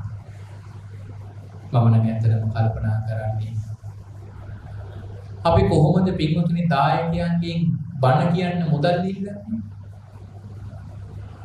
මම මහාන වෙනකොට මට වයස අවුරුදු 12යි. ගිහි ජීවිතේ මම හිටියේ අවුරුදු 12යි. අවුරුදු 12 ඉඳන් මහාන වෙච්ච දවසේ ඉඳලා මට අඳිර දුන්නේ කවුද? දායක වෙච්ච ඔබයි. මං හිටපු පන්සල හදලා දුන්නේ කවුද? දායක වෙච්ච ඔබයි. මට ඉගෙන ගන්න පොතපත අරන් දුන්නේ කවුද? දායක වෙච්ච ඔබයි. කොටින්ම කියනම නම් පින්වතුනි මං අද කියවන ත්‍රිපිටක පොත් ටික අට කතා පොත් ටික මට අරගෙන දුන්නේ දායකයෝ. දායකයෝ දෙගොල්ලෝ තමයි අරගෙන දුන්නේ. මම මේ අඳින සිවුර මට අරගෙන දුන්නේ දායකයෝ. මම දරන මේ වටාපත මම පරිහරණය කරන සියල්ලම මට අරගෙන දුන්නේ දායකයෝ. මේ මහාන ජීවිතයට ආපු දවසේ ඉඳලා රස්සාවක් කරලා පින්වතුනි හම්බ කරගත්ත එක රුපියලක් මගේ ළඟ නැහැ. එහෙම හම්බ කරගෙන ගත්තු පින්වතුනි ඇල් පෙනෙත් එක තරම් දෙයක් නැහැ. මගේ ළඟ යමක් තියෙනවා නම් තියෙන්නේ මතක තියාගන්න දායක වෙච්ච ඔබ දුන්නු දේවල්. මගේ මේ ඇඟේ පින්වතුනි 4න් 3ක්ම වැඩ කරන්නේ දායක වෙච්ච ඔබ දුන්නු සිව්පසෙන් දාණය. ඔබ දුන්නු ආහාර වේලෙල්ලි ඔබ දුන්නු ආහාර වේලෙන් වැඩිච්ච කයක් මගේ මේ ඇඟේ තියෙන්නේ. මට කියන්න ඔබ පින්වතුනි පොද්දපතේ ඉඳලා සිවුරු පිරිකරේ ඉඳලා ඉන්න තැන ඉඳලා පරිහරණය කරන සෑම දෙයක් ඉඳලම අරන් දුන්නු ඒ දායකයන්ට පින්වතුනි බණ ටිකක් කියන්න යනකොට මම කොහොමද පින්වතුනි මිල නියම කරන්නේ? මම කොහොමද ඒ දායකයන්ගෙන් සල්ලි ගන්නේ? කවදාවත් ඒ පාප කර්මිත කොටස්කාරයෙක් වෙන්න නම් එපා. එහෙම කරලා තියෙනවා නම් අබ්දම පින්වතුනි මම නම් කියන්නේ ගිහිල්ලා මහසෑය ළඟ සමාව ගන්න. මොකක් හරි ක්‍රමයකින් ඒ කියන්නේ මම කියන්නේ මිල නියම කරලා. මිල කවුරුත් නියම කරලා බණ කියවුවා නම් මෙච්චර ගානකට මම බණ කියුවා කියලා ඒ පාප කර්මයේ කරගත්තා නම් අබ්දම ගිහිල්ලා පින්වතුනි මහසෑය ළඟ සමාව ගන්න. අනේ මේ උත්තම ධර්ම රත්නින්ට මාතින් වෙච්ච වරදට මට සමාව දෙන සීක්වා කියලා. ඒක කරන්න එපා. බලන්නකො මේ කාලේ උපාසිකාව එදාර 16ට කියන්නේ ඒකයි මේ තරම් වටිනා උත්තම රතනයක් මං ලබනකොට නුඹ මේ නොවටිනා මගේ මාලිගාවේ තියෙන රතනයක් රකින්න ඉන්න කියලා කතා කරනවා. කාලේ උපාසිකාව 16ට කියනවා නුඹ දන්නවද ඇහුවා හොරු මට කරන අපරාධයට වඩා නුඹයිකෝ මට මේ අපරාධය කරන්නේ. හොරු මට කරන හානියට වඩා නුඹයිකෝ මට අපරාධය කරන්නේ. ඒ නිසා පිටුතුනි කාලේ උපාසිකාව 16 කොම තදින් කියනවා ආයේ මට මේ දේශනාවට ඇවිල්ලා තී බාධාවක් කළොත් බණ ටික අහලා ඉවර වෙලා හොරුන්ට නෙවෙයි කොහොමද අඩුවක් කරන්නේ නුඹට කියලා. ආයේ පැත්තේ ඉන්න බා කියලා. අපි පිටුතුන් බලන්නකෝ. එදායේ කාලේ උපාසිකාව ඒ ධර්මයට එච්චර ගෞරවයක් දැක්ුවේ. එච්චර වටිනකමක් දුන්නේ. පිටුතුනි දන්නවා සංසාරේ කල්ප ගානකට පස්සේ තමයි මට මේ උත්තම රතනෙ මුනේ. සසරේ කල්ප ගානකට පස්සේ ලැබිච්ච අවස්ථාවක් මේක. මට කියන්නකෝ අපට හැම කාලෙම පිටුතුනි බණ අහන්න ලැබුණා. බණ අහන්න හැම කාලෙම බෑ. බණ අහන්න ලැබෙන්නේ මොන කාලෙද? බුදුරු පහළ වෙච්ච බුද්ධෝත්පාද කාලය. මට කියන්නකෝ පිටුතුනි බුදුරු පහළ වෙන්නේ මොන කාලෙද? හැම කාලෙද? නේ. කල්ප ගානකට පස්සේ තමයි පිටුතුනි බුදුරු පහළ වෙන්නේ. කල්ප ගානකට පස්සේ දීපංකර භාග්‍යතුන් වහන්සේ පහළ වෙලා මහා කල්ප අසංඛ්‍යයකට පස්සේ තමයි කොණ්ඩඤ්ඤ භාග්‍යතුන් වහන්සේ පහළ වුණේ. කොණ්ඩඤ්ඤ භාග්‍යතුන් වහන්සේ පහළ වෙලා මහා කල්ප අසංඛ්‍යයකට පස්සේ තමයි මංගල භාග්‍යතුන් වහන්සේ පහළ වුණේ. පිටුතුනි බුදුරුගේ පහළ වෙමි චිරටම දුර්ලභයි. ඒ තරම් දුර්ලභයි බුදුරජාණන් වහන්සේලාගේ පහළවීම. ඒ කියන්නේ අපිට සංසාරේ වැඩි වශයෙන් ලැබෙන්නේ බුද්ධෝත්පාද කාලද අබුද්ධෝත්පාද කාලද? අබුද්ධෝත්පාද කාලය. අබුද්ධෝත්පාද කාලවල කොහොමද පින්වතුනි ධර්මයේ තියෙන්නේ? අර දහම්සොඬ රජුගේ කතාවෙන් මම හිතන්නේ අපේ පින්වතුන්ට හොඳට අවබෝධ කරගන්න පුළුවන් මේක. දහම්සොඬ රජතුමා ධර්ම පිපාසාවෙන් රටේ පණිවිඩයක් යවනවා. බණක් දන්න කෙනෙක් ඇවිල්ලා මට බණක් කිව්වොත් ඇතෙක් වලට වස්තුව දෙනවා. කවුරුවත් නෑ. ඊළඟට පණිවිඩයක් යවනවා. හරි බණක් ඕනේ. බණ පදයක් දන්න කෙනෙක් ඇවිල්ලා මට කිව්වොත් මම මගේ මේ රජකම දෙනවා කිව්වා. ඒ කවුරුවත් නෑ. අවසානයේදී පින්නතුනි රජතුමා ධර්ම පිපාසාවෙන් ඉඳගෙන කල්පනා කරනවා බණක් අහන්නේ නැති රාජ්‍යකින් මට මොන ප්‍රයෝජනෙද කියලා මුළු රාජ්‍යයම අතහැරලා මහමගට බහිනවා බණ ගන්න කෙනෙක් වාගෙන. එහෙම මේ රජුන්ට මොන ගැහෙන්නේ කවුද? යක්ෂයෝ. යකෙක් හරි කමක් නේ බණක් දන්නව නම් කියලා බිය නැති කරගෙන යකා ළඟට ගිහිල්ලා අහනවා නුඹ බණ දන්නවද? අපෝ යෝන තරම් දන්නවා කියලා. නුඹ දන්නවද මම කවුද කියන්නේ?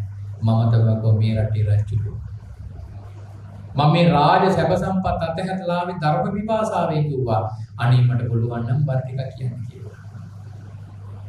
යකා කියනවා මහරජා නුඹගේ ධර්ම විපාසාවෙන් වුණාට මම මේ ඉන්නේ වතුර පොදක්වත් නැතුව මට හරි බඩගිනි කිව්වා.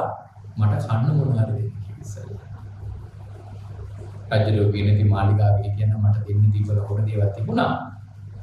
නමුත් දැන් මට දෙන්න දෙයක් නැහැ. තියෙන්නේ මගේ ශරීර මාංශය විතරයි.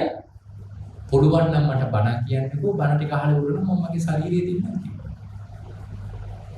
යක්ෂයාගෙන අපෝ මිනිස්සු නම් විශ්වාස කරන්නේ.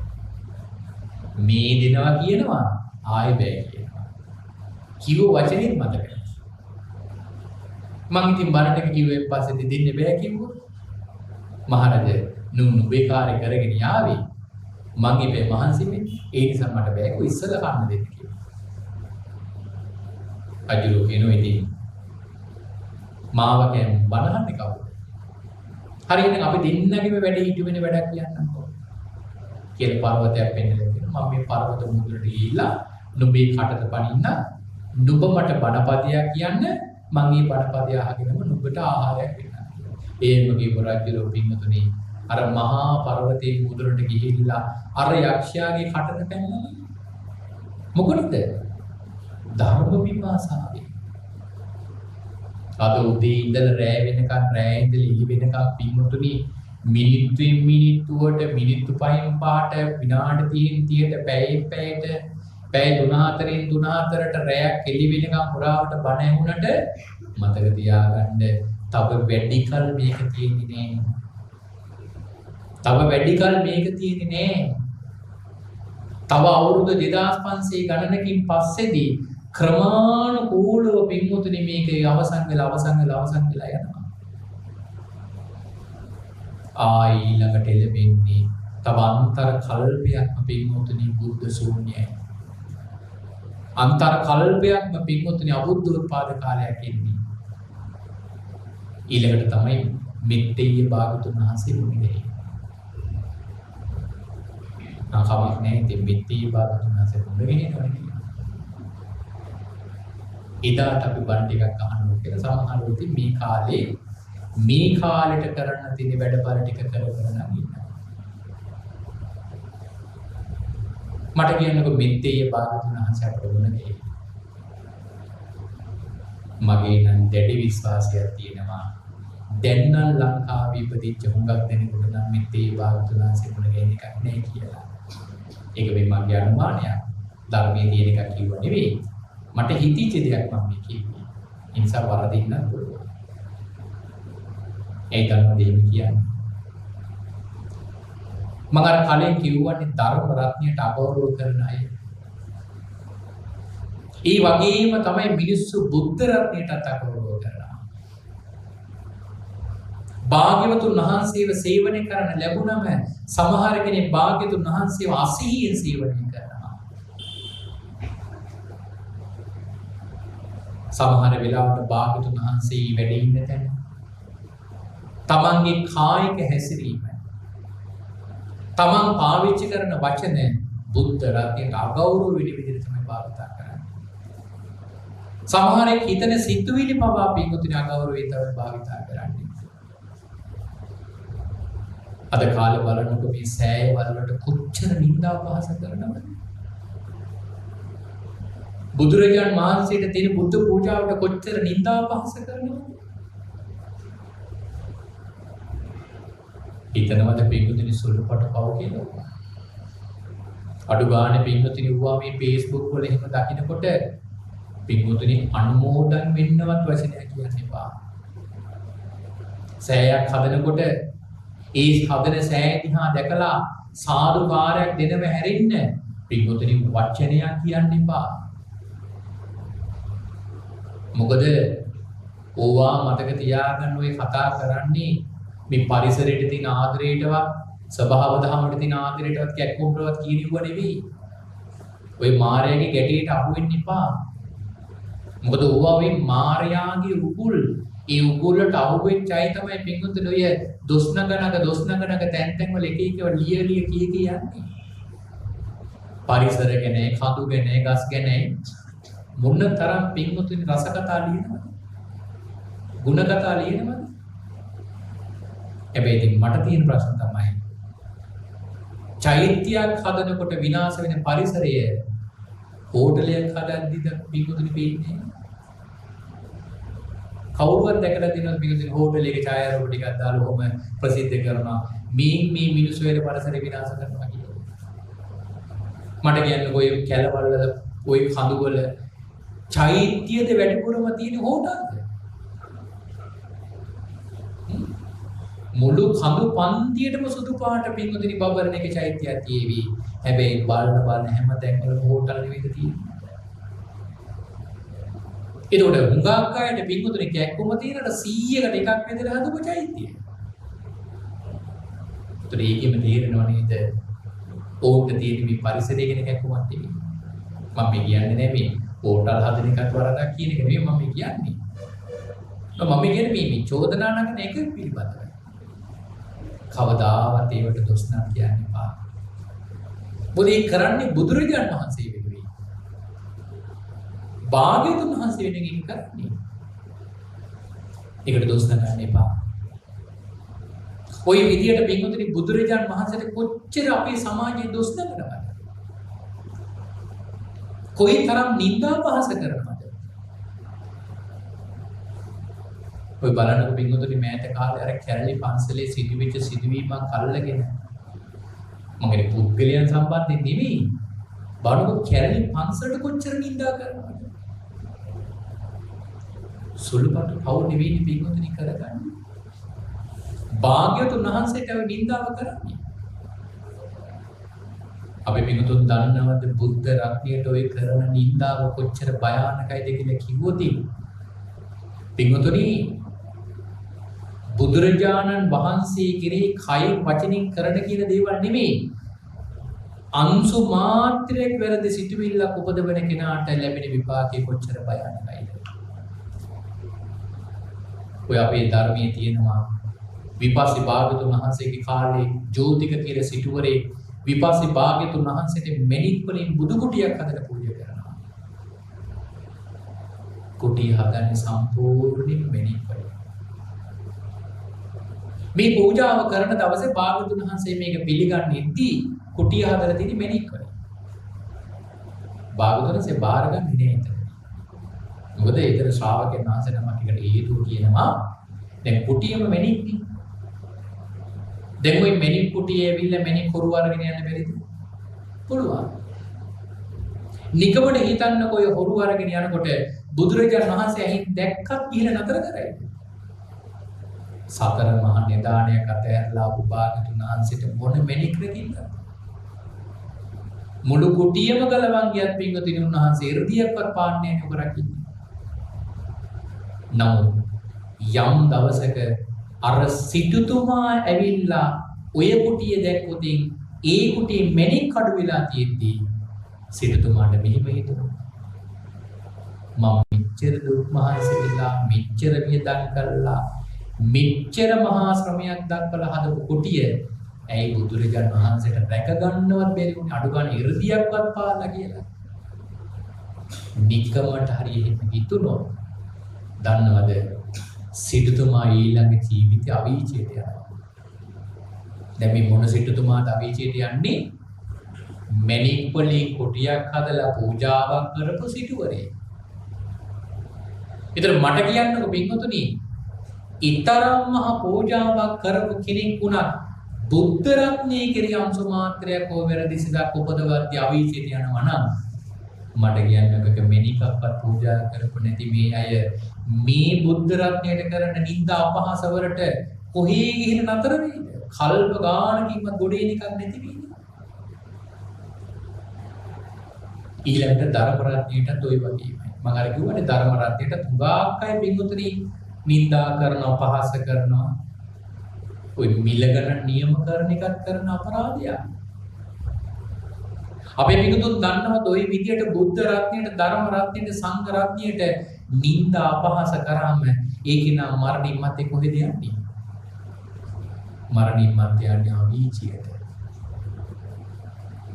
අවීචී ආයු කාලය කොච්චරද? අවීචී ආයු කාලය කොච්චරක් වගේ වෙන්නේ නැද්ද? අවීචී ආයු කාලය අන්තර්කල්පය. මොකක්ද අන්තර්කල්පයක් කියන්නේ? අන්තර්කල්පේ ගණනය කරන මෙහිමයි. අර අපේ පිටුතුන් අහලා තියෙනවනේ මිනිස්යාගේ ආයුෂ අවුරුදු 10 ඉඳලා 10ට අඩු වෙනවනේ. එතන ඉඳලා ආයමත් දස කුසල කර්ම පත කරද්දී මොකද වෙන්නේ? ආයමත් ක්‍රමානුකූලව වැඩි වෙනවා. 20 වෙනවා, 30 වෙනවා, 40 වෙනවා, 50 වෙනවා, 100 වෙනවා, 1000 වෙනවා, 10000 වෙනවා, ලක්ෂ වෙනවා. ඕම කෝටිය, මිලියනිය, බිලියනිය, ට්‍රිලියන ඕම කියලා කොච්චර කරනවද? අසංඛ්‍ය දක්වා. ඒ කියන්නේ මිනිස්යාට ආයුෂ අවුරුදු අසංඛ්‍ය දක්වා වැඩි වෙනවා. ඒ වැඩි වෙච්ච ආයුෂ ආයමත් ක්‍රමානුකූලව මිනිස්සු දස අකුසල කර්ම පත කරන්න පටන් ගත්ත ගමන්ම ආයමත් ක්‍රමානුකූලව අර විදියටම අඩු වෙලා එන කොහොමද? ගෝමාසංකේත අඩු වෙලා ට්‍රිලියනිය, බිලියනිය, මිලියනිය, ලක්ෂය ඔන්නම අඩු වෙලා ආයමත් අවුරුදු 1000 10 දක්වා අඩු වෙනවා. ඒ කියන්නේ මට කියන්නකෝ දැන් මිනිස්යාට ආයුෂ අවුරුදු දැන් ඕකට තමයි අන්තර්කල්පයක් කියන්නේ අවුරුදු 10 තිබිච්ච ආයුෂ අවුරුදු අසංඛ්‍ය දක්වා වැඩි වෙලා ආයමත් අවුරුදු 10 දක්වා අඩු වෙන ඔන්නේ කාල රටාවට තමයි අපි කියන්නේ මොකක් කියලාද? අන්තර්කල්පයක් කියලා. දැන් මට කියන්නකෝ කෙනෙක් අවුරුදු 10 කාලේ අවීචී ටික තුර මම කියවනේ අවීචී ආයු කාලය කොච්චරද? අන්තර්කල්පය. අවීචී ආයුෂ කාලය අන්තර්කල්පය. ඒ කියන්නේ අවුරුදු 10 වර්ෂයේදී කෙනෙක් අවීචීට ගියොත් එයා නෙමෙයි අවීචී ගොඩෙන්නේ කවද්ද? ඊළඟ අන්තර්කල්පේ මිනිස්යාට ආයුෂ අවුරුදු 10 කාලේ. ඒ අන්තර්කල්පයක් නේ ආවුස. මට කියන්නකෝ එහෙනම් මේ කාලේ කෙනෙක් අවීචීට ගියොත් මේ කාලේ මොන කාලෙද? මිනිස්යාට ආයුෂ අවුරුදු 100 කාලයක් කියලා හිතමු. 100ට වඩා වැඩි අපි නිකන් හිතමු 100 කියලා. මේ කාලේ කෙනෙක් අවීචීට ගියොත් එයා නැවත අවීචී ගොඩ එන්නේ කොයි කාලෙද? මොන කාලෙද? මොන කාලෙ ගොඩ එන්නේ? මොන කාලෙ ගොඩ එන්නේ? ඊළඟ අන්තර්කල්පේ මනුස්සයාට අවුරුදු 100 කාලය. يعني මේ කාලේ කෙනෙක් අවීචීට ගියොත් එයා ආයමත් ගොඩේ ඊළඟ අන්තර්කල්පේ මිනිස්යාට අවුරුදු 100 කාලය. මට එන ඕමම මේකටත් උත්තරයක් දෙන්නකෝ. මතු බුදුවනේ මිත්‍තිය භාග්‍යතුන් වහන්සේ ලෝකේ පහළ වෙන්නේ මිනිස්යාට අවුරුදු කී කාලෙද? කී කාලෙද? මිනිස්යාට අවුරුදු කී කාලෙද? මිත්‍තිය භාග්‍යතුන් වහන්සේ ලෝකේ පහළ වෙන්නේ අවුරුදු 80000 මිනිසයාට අවුරුදු 80000 කාලේ තමයි මිත්‍තිය භාග්‍යතුන් වහන්සේ ලෝකේ පහළ වෙන්නේ. දැන් මම කියන්නේ අනේක මම හිතන අපේ පිටුතර තේරෙනවා. ඒ කියන්නේ අද අවීචියට යන කෙනාට මොකද්ද වෙන්නේ? මොකද වෙන්නේ? එයාට මිත්‍තිය භාග්‍යතුන් වහන්සේ මොන වෙන්නේ? මිත්‍තිය භාග්‍යවතුන් වහන්සේ මුණ ගැහෙන්නේ නැති ඇයි? මිත්‍තිය භාග්‍යවතුන් වහන්සේ පහළ වෙන්නේ මිනිස්යාට අවුරුදු 80000 කාලේ නම් ඒ කාලේ ඉවරුණෙන් පස්සේ තමයි මිනිස්යාට අවුරුදු 100 කාලේ ඉන්නේ. එතකොට තමයි අද අවීචිත ගියපෙරුනේ. දන්නවද? අද අවීචයට ගියපු කෙනාට මෙත්තේ භාගතුන් වහන්සේගේ බුද්ධ ශාසනය මගහැරුණොත් ආයෙ යාට බුදු කෙනෙක් ලෝකේ පහළ වෙනකම් කොච්චර කල් බලාගෙන ඉන්න වෙනවද කියලා? මහා කල්ප අසංඛ්‍යයක් බලාගෙන ඉන්න. කොච්චරද? මහා කල්ප අසංඛ්‍යයක් බලන් ඉන්න වෙනවා. ආයෙ නැවත බුදු කෙනෙක් මේ ලෝකේ පහළ වෙනකම්. මොකද අපේ ධර්මයේ කොහේවත් ත්‍රිපිටකේවත් අට කතාවේවත් ටීකා ග්‍රන්ථවලවත් කිසිම තැනක පින්වතුනි කෝඩුවාවක්වත් නේ මතු බුදු වෙන බුදු කෙනෙක් ගැන සඳහන්. කෝඩුවාවක්වත් නේ. නමුත් පරිවාර ග්‍රන්ථයක විතරයි තියෙන්නේ මහා කල්ප අසංඛ්‍යයකට පස්සේ පහළ වෙන බුදුරු ගැන. එහෙනම් ඒකෙන් හිතා ගන්න අපි කොයිතරම් භයානක අනතුරකද මේ. එදා දැන් තේරෙනව නේද එදා කාලේ උපාසිකාව ඇයි අර තමන්ගේ මුළු මාළිගාවම හොරු වරගෙන යද්දි බණ ටික අහන්නේ එකට බාධා නොකරගෙන බණ ටික ඇහුවේ. ඇයි මේ ධර්මශාලාවේ නැගිටලා ධනිය රකින්න ගියේ නැත්තේ? ඈ දන්නවට නුවණ තියෙනවා. ඈ දන්නවා මට ඔය වගේ ධනිය හම්බ කරන්න පුළුවන් කල් සසරේ ඕනතරම් මුණ ගැහෙනවා. සිටු වෙන්න ඕනතරම් පිටුතුනි පුළුවන්. මනුෂ්‍ය ජීවිතයක් ලැබෙන ඕනම කාලයක සිටු වෙන්න පුළුවන්. ඒක බුද්ධෝත්පාද කාලෙද අබුද්ධෝත්පාද කාලෙද කියලා අදාළ නැහැ. රජ වෙන එකට බුද්ධෝත්පාද කාලෙද අබුද්ධෝත්පාද කාලෙද කියන එක අදාළ නැහැ. සක්විති රජ වුණත් වෙන්න පුළුවන්. ශක්‍ර දෙවියෝ වෙන්න පුළුවන්. මහා බ්‍රහ්ම වෙන්න පුළුවන්. හැබැයි සංසාරේ පින්වතුනි ඕන තරම් කල් තිබුණට ගෙවල් දොරවල් හදන්න. සංසාරේ ඕන තරම් කල් තිබුණට හම්බ කරන්න. සංසාරේ ඕන තරම් කල් තිබුණට පින්වතුනි දරුමල්ලෝ හදන්න. සංසාරේ ඕන තරම් කල් තිබුණට යුතුයකම් කරන්න. හැබැයි සංසාර ඕන තරම් කල් ලැබෙන්නේ බණහන්. බණහන් ලැබෙන්නේ මොන කාලෙද? බුදු කෙනෙක් පහළ වෙච්ච බුද්ධෝත්පාද කාලයකදී පමණයි. බුදු කෙනෙක් පහළ වෙන්න ඕන පින්වතුනි බණ අහන්න. බුදුරු නැති කාලයකට පින්වතුනි බණ පදයක් අපට අහන්න ලැබෙන්නේ. ඒ නිසා අපි පින්වතුන් හිතා ගන්න මේ ලැබිලා තියෙන්නේ කොච්චර වටින අවස්ථාවක්ද කියලා. ජීවිතේ අපේ පින්වතුන්ට ලැබිච්ච මහ විශාල නිදානයක් මේක. ඒ නිසා මේ තරම් පින් පුරන ලැබපු මේ මනුෂ්‍ය ජීවිතය අපේ පින්වතුන් නිකන් නිස්කාරණේ විනාශ කරගන්න කෙනෙක් බවට පත් වෙන්න එපා. නිරපරාධ මේ මනුෂ්‍ය ජීවිතයේ පින්වතුනි අයාලේ ගත කරන කෙනෙක් බවට පත් කරගන්න එපා. අපේ පින්වතුන් උත්සාහ ගන්න. අපේ පින්වතුන් උනන්දු වෙන්න. අපේ පින්වතුන් වෙහෙස මහන්සි වෙන්න. මේ ලැබිච්ච දුර්ලභ බුද්ධ ශාසනය තුල සසරට අවශ්‍ය කරන පින්වතුනි ධර්මීය පුරුදු කරගන්න. ඒ නිසා පුරුදු වෙන්න ජීවිතේ බණ අහන්න.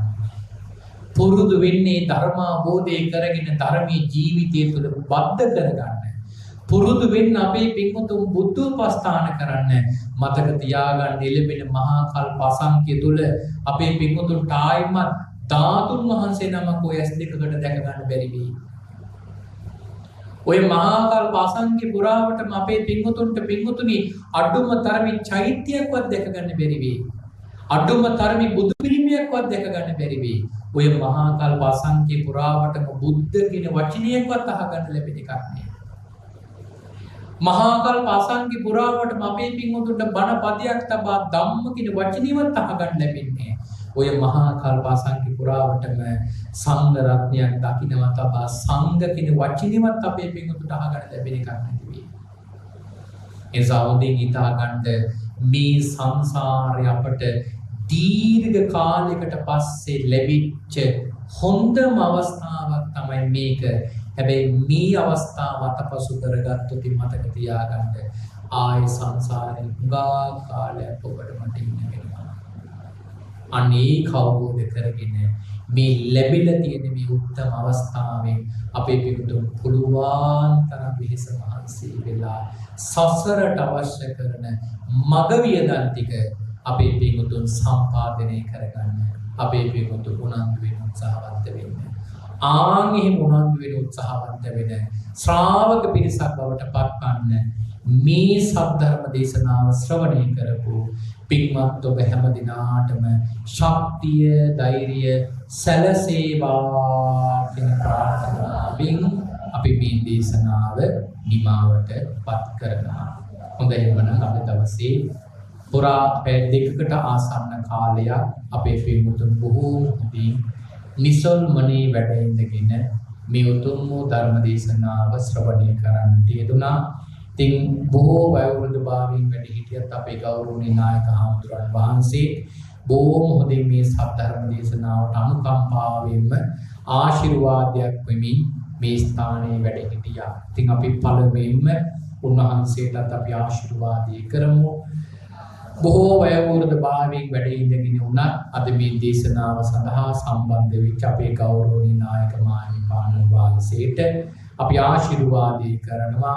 උන්වහන්සේට চিරාත් කාලයක් මේ සම්බුද්ධ ශාසනය තුල සෝසේ වැඩ ඉන්නට උන්වහන්සේගේ නිවන වෙනුවෙන් උන්වහන්සේට ඒ උත්තම පාරමිතාවන් නිදහසේ පූර්ණේ කරගන්නට භාග්‍යවතුන් වහන්සේගේ උතුම් ධර්මයේ ජීවිතය තුළ පුරුදු පුහුණු කරගන්නට භාග්‍යවතුන් වහන්සේ කැමති වෙන ආකාරයේ ශිෂ්‍ය රත්නයක් හැටියට මේ භාග්‍යවතුන් වහන්සේගේ ශාසනය තුළ හික්මින්නට උන්වහන්සේට ශක්තිය ධෛර්ය ලැබේවා.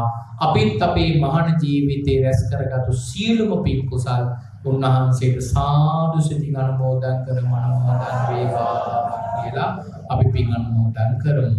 ඒ වගේම ළඟා කරගත්තු සියලුම පින් ධර්මයන් අද මේ උතුම් වූ දේශනාව සංවිධානය කරපේ දායක පින්වතුන්ට අපි මේ වෙලාවේ පින් අනුමෝදන් කරනවා. විශේෂයෙන්ම මේ දේශනාව සිදු කරන්න ඒ දායකත්වයේ දරන්නේ අපේ පින්වත් මේ ප්‍රදේශයේ පදිංචි වෙලා ඉන්න අපේ ප්‍රියන්ත මහත්මයා සහ එමනෝනා මහත්මිය තුළු දරුවන් පිරිස විසින්. ඒත් ගිය වර්ෂයේ මේ උතුම් වූ ධර්ම දානමේ පින්කම මේ විදිහටම සිද්ධ කරන්නට යෙදුණා. ඉතින් විශේෂයෙන්ම අද දවසේ අයට කල්පනා කරා නිවසේ පවත්වන දේශනාව විහාරස්ථානයක් තුළ පවත්වනවා නම් ඒක තවත් බොහෝ පිරිසකට අනුකම්පාවෙන් අනුග්‍රහ කරන පින්කමක් බවට පත් වෙනවා කියලා. ඉතින් මමත් ඇත්තටම බොහෝම අගය කරන පින්කමක් තමයි අපේ පින්වතුන් දෙපළමේ සිද්ධ කළේ. මොකද මමත් හැමදාම කරන යෝජනාවක් තමයි ওই නිවෙස්වල පවත්වන ධර්මදේශනා පුළුවන් තරම් උත්සාහ ගන්න තමන්ගේ ගමේ පන්සලේ ධර්මශාලාවේ පවත්වන්න. ඒකට හේතුව තමයි ඇත්තටම මේ කාලේ නිවසක ධර්මදේශනාවක් පවත්වලා පින් පුරා ගන්න ඇත්තෝ ඉන්නේ හරිම අඩුයි. නිවෙස්වල පවත්වන ධර්මදේශනාවල් සාර්ථක වෙනවත් හරිම අඩුයි. මොකද බලන්නකෝ ඒක අපි අකමැත්තෙන් උනත් කතා කරන්න වෙන මාතෘකාවක්. බලන්නකො නිවසක දේශනාවක් පවත්වනකොට ඒ දේශනාවට සම්බන්ධ වෙන පිරිස පින්වතුනි පැමිණෙන්නේ මොන වෙලාවද කියලා. බණ දවසේ ආරාධනා කරන ඇත්තොන් පින්වතුනි එන්නේ මොන වෙලාවද? බණ දේශනා ඉවර වෙන වෙලාවෙ. ඒතර ඒකෙන් තේරෙනවා බණට නෙවෙයි ඇත්තේ කියලා. නමුත් ඒකේ කමක් නැහැ. ඉතින් එහෙම හරියනවනේ. නමුත් ඕකේ තියෙන පින්වතුනි ලොකම විපත්තිය තමයි මොකක්ද දන්නවද? අටහමාට ඇවිල්ලා තහනවා තාම බණ ඉවර නැද්ද කියලා. ඇයි එච්චර හදිස්සි? ඉන්නේ අටහමාට. ඉවිලිත් බණ ටික කියනවා නම් අහනවා මෙච්චර වෙලා මොනව කරනවද තාම බණ ඉවර නැද්ද? ඉතින් පම්පෝරේ කියවනවා අපෝ අපේ පන්සලේ නම් එහෙමනේ හරියටම පැයයි. 7 ඉඳලා 8 වෙනකන් තමයි බණ ටික කියන්නේ. කියලා ඒ දොස් කියනවා. ඔය සමහර අයට පින්වතුන් දැන් ඔය එක දවසක මේ නිවසක බණකට ගියාම අපි හිතමු තුන් මාස බණට ගියාම අවුරුදු බණට යනකොට ආරාධනා කරන ඇත්තෝ කියන හාමුදුරනේ පැයකට විතරක් බණ ටික කියනවා. නැත්නම් මිනිස්සු බයිනවා. සමහර බණ ගෙවලට යන්නම පැය 3ක් විතර යනවා. බණට යන්න පැය 3ක් යනවා ඉන්නත් පැය 3යි. බණ ගෙදර ගිහලා බණ කියන්න දෙන්නේ පැය. ඉතින් මේ බෑග් එක හිතන්නකෝ පින්වතුනි බණට මාතෘකාව පටන් ගන්නකොටත් බෑ ඉවරයි. දැන් අද බාන පැය දෙකක් ගියා දැනුවත් නේ. ඇතරම නිවෙස්වල ගොඩාක් අසාර්ථකේ බණ කියන එක. ඇතර මගේ යෝජනාව තමයි පින්වතුනි තමන්ට පිනක් කරගන්න ඕන. ඒක ඉතින් තමන්ගේ තත්ත්වයක් පින්නක් කරන්න දෙන්නේ ගෙදර කරාට. හැබැයි තමන්ට අවංකවම පිනක් කරගන්න ඕන නම් මගේ නම් යෝජනාව තමයි ධර්ම දේශනාව හරියට කරගන්න ඕන නම් ගමේ පන්සලේ ධර්මශාලාව තෝරගන්න. ඇයි එදාට එන්නේ බණ කරයි. දැන් බලන්න අපි අද 6ට බණ පටන් ගන්නවා. ඊටකොට මේ ඔක්කොම ලැබිලා මම දැකිනේ කවුරුත් මේ බණ ටික පටන් ගත්ත වෙලාවෙ මේ බණ ශාලාවේ වාඩි. 6 වෙනකොට බණ ටික අහන්න වෙලා. ඒකට මෙතනට ආවේ කවුද බණ අහන්න ආවයි. ඒක නිවසේට එන්නේ කවුද යුතුයකම පිටු කරන අය. අපි බණ දෙන්න ඕන කාටද? බණ ගන්න ඉන්නේ පිරිසකට. ඒකට තමයි පින්කම වඩා වැදගත් වෙන්නේ. ඒ නිසා අපේ පින්වතුන් අද මේ කලේ අන්නේ වෙන වටිනා පින්කම මේකත් පොරුදාදාසයට කරගෙන මේ නැත්තොත් මේක කරගන්න බලන ජීවිතේ තමන්ගේ ගෙදර 7 දවස් 3 මාස අවුරුදු පතා කරන බණ පින්කම් තියෙනවා නම් තෝරගන්න ගමේ පන්සල. ඒක 10 දෙනෙක් ඇවිල්ලා බණ ටික ඇහුවත් කමක් නැහැ. මොකද ඒ 10 දෙනා හරියන්නේ බණ අහන්න. අනිත් එක බලන්නකෝ ගෙවලද බණ පින්කම ඉවර වෙච්ච ගමන්ම පින්කුතරි කරන්න පටන් ගන්නේ මොනවද කියලා. හරියට බණ පින්කම ඉවර වෙච්ච ගමන්ම සුරාසලක් කරනවා නේද? පින්කමේ වැඩක් තියෙද? පිනත් එකම පවක් අන්තිමට කරගන්න. ඒ නිසා පින්කම දවසේ පින කරගන්න ඕන නම් මෙහෙම තෝරගන්න. යවේ ඇත්තු කරේ හරිම වටින පින්කම. අද මම හිතන්නේ බොහෝ දෙනෙක් විතර ධර්මශාලාවෙත් පිරින්න පිරිස ඉන්නවා. පිළියෙත් දැක්කෙනකොට පිරිස හිටියා. බොහෝ පිරිසක් අද මේ බණ ටික අහනවා. ඒ කියන්නේ අද අපේ පින්වතු විශාල පින්කමක් කරගත්තේ. තේමනම් මේ හැම පින්කමක්ම කරගෙන බලාපොරොත්තු වෙන්නේ මීට වසරකට පෙර මිය පරලෝ ගියපෝ 2025 මාර්තු 15 වෙනි දිනට මිය පරලෝ ගිය කියනගේ රමණී මාර්ගරට් සිල්වා මෑණියන්ට පින්පෙත් අනුමෝදන් කරලා යත මේ පින්කම සිද්ධ කරන්නේ. ඉතින් මේ වෙනුවෙන් මදාරා දිලංකා මදාරා කියන දිනියන් දෙපළක්, ඒ වගේම ප්‍රියන්ත සම්පත් කියන බෑණවරු දෙපළක්, ඒ වගේම දෙව්ජිත් මිනුති කියන මේ මුණුපුර මිරිපිරියනෝ එතකොට පවුලේ හැම දිනම තමයි මේ දේශනාවේ දායකත්වයේ දරන්නේ. ඉතින් තමයි මේ පින්කම සංවිධානය කරගන්නට යෙදුනේ. ඉතින් ඒත් අද මේ පින්කම සිදු කරලා රැස් කරගත්තු සීලම් පින් වසරකට කලින් මිය ගිය ආදරණීය මෑණියන්ට මේ පින් අනුමෝදන් වේවා. එතුමියගේ පරලෝකීය කාමී ජීවිතය සුවපත් වේවා ප්‍රාර්ථනා කරන බෝධියකින් උතුම් චතුරාර්ය සත්‍ය ධර්මය අවබෝධ කරගනිත්වායි අපි සාදු කියා පින් අනුමෝදන් කරමු. ඒ වගේම යද්දලකොට තවත් මිය පරලෝකියා වූ සියලුම මේගේ ඥාතින්ටත් පින් දෙනවා. ඒ වගේම දේශකයන්න් වහන්සේට ආශිර්වාදේ කරනවා. ඉතින් මුලින් නම් සදාන් කරපො ඒ දීනියන් දෙපරටත් බෑනුරුවන් දෙපරටත් ඒ මුණුපුර මිනිපිරියන්ටත් පවුලේ හැම දිනාටමත් මේ ධර්ම දානමේ පින් අනුමෝදන් වේවා. ඒ මුණුපුර මිනිපිරියන් කරගෙන යන ලබන අධ්‍යාපන කටයුතු සර ප්‍රකාරයෙන්ම සාර්ථකමත් වේවා. සියලු දුවා දරුවන්ගේ අධ්‍යාපන ගමන සර ප්‍රකාරයෙන්ම සාර්ථකමත් වේවා.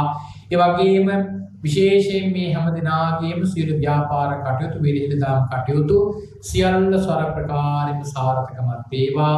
කරන කියන සියලු කටයුතු සර ප්‍රකාරයෙන්ම සාර්ථකමත් වේවා. ඒ වගේම ළඟා කරගත්තු සියලු පුණ්‍ය ධර්මයන්ගේ බලයෙන් විශේෂයෙන්ම ලෙඩ දුක කරදරයක් ඇති වී තිබෙන කෙනෙක් ඉන්නවා නම් ඒ හැම දිනාගෙම ලෙඩ දුක් කරදර දුරින් දුර වේවා. හැම දිනාටම සියලු යහපත සැනසීම උදා වේවා.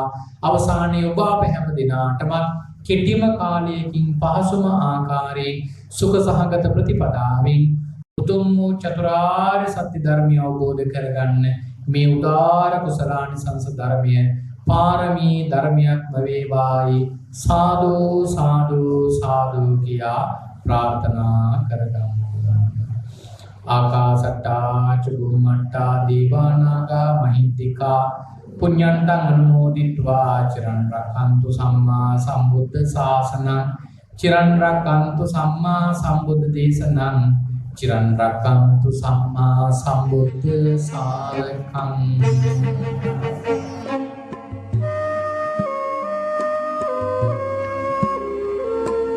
Thank you.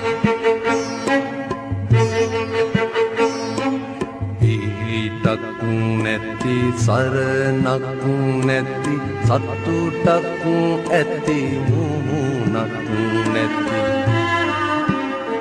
මේ සසර දනව්වේ අපි අසරණ වෙලා වගේ හිතට දැනෙනවා බුදුහාමුදුරුවනේ අපි අසරණ වෙලා වගේ හිතට දැනෙනවා බුදුහාමුදුරුවනේ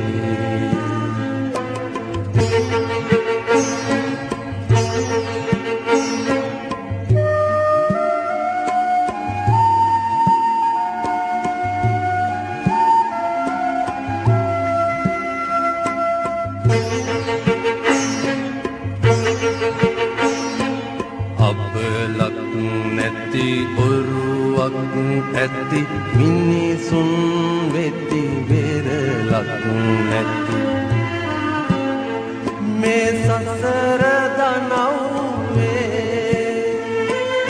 අපි අසරණ වෙලා වගේ හිතට දැනෙනවා බුදුහාමුදුරුවනේ අපි අසරණ වෙලා වගේ හිතට දැනෙනවා බුදුහාමුදුරුවනේ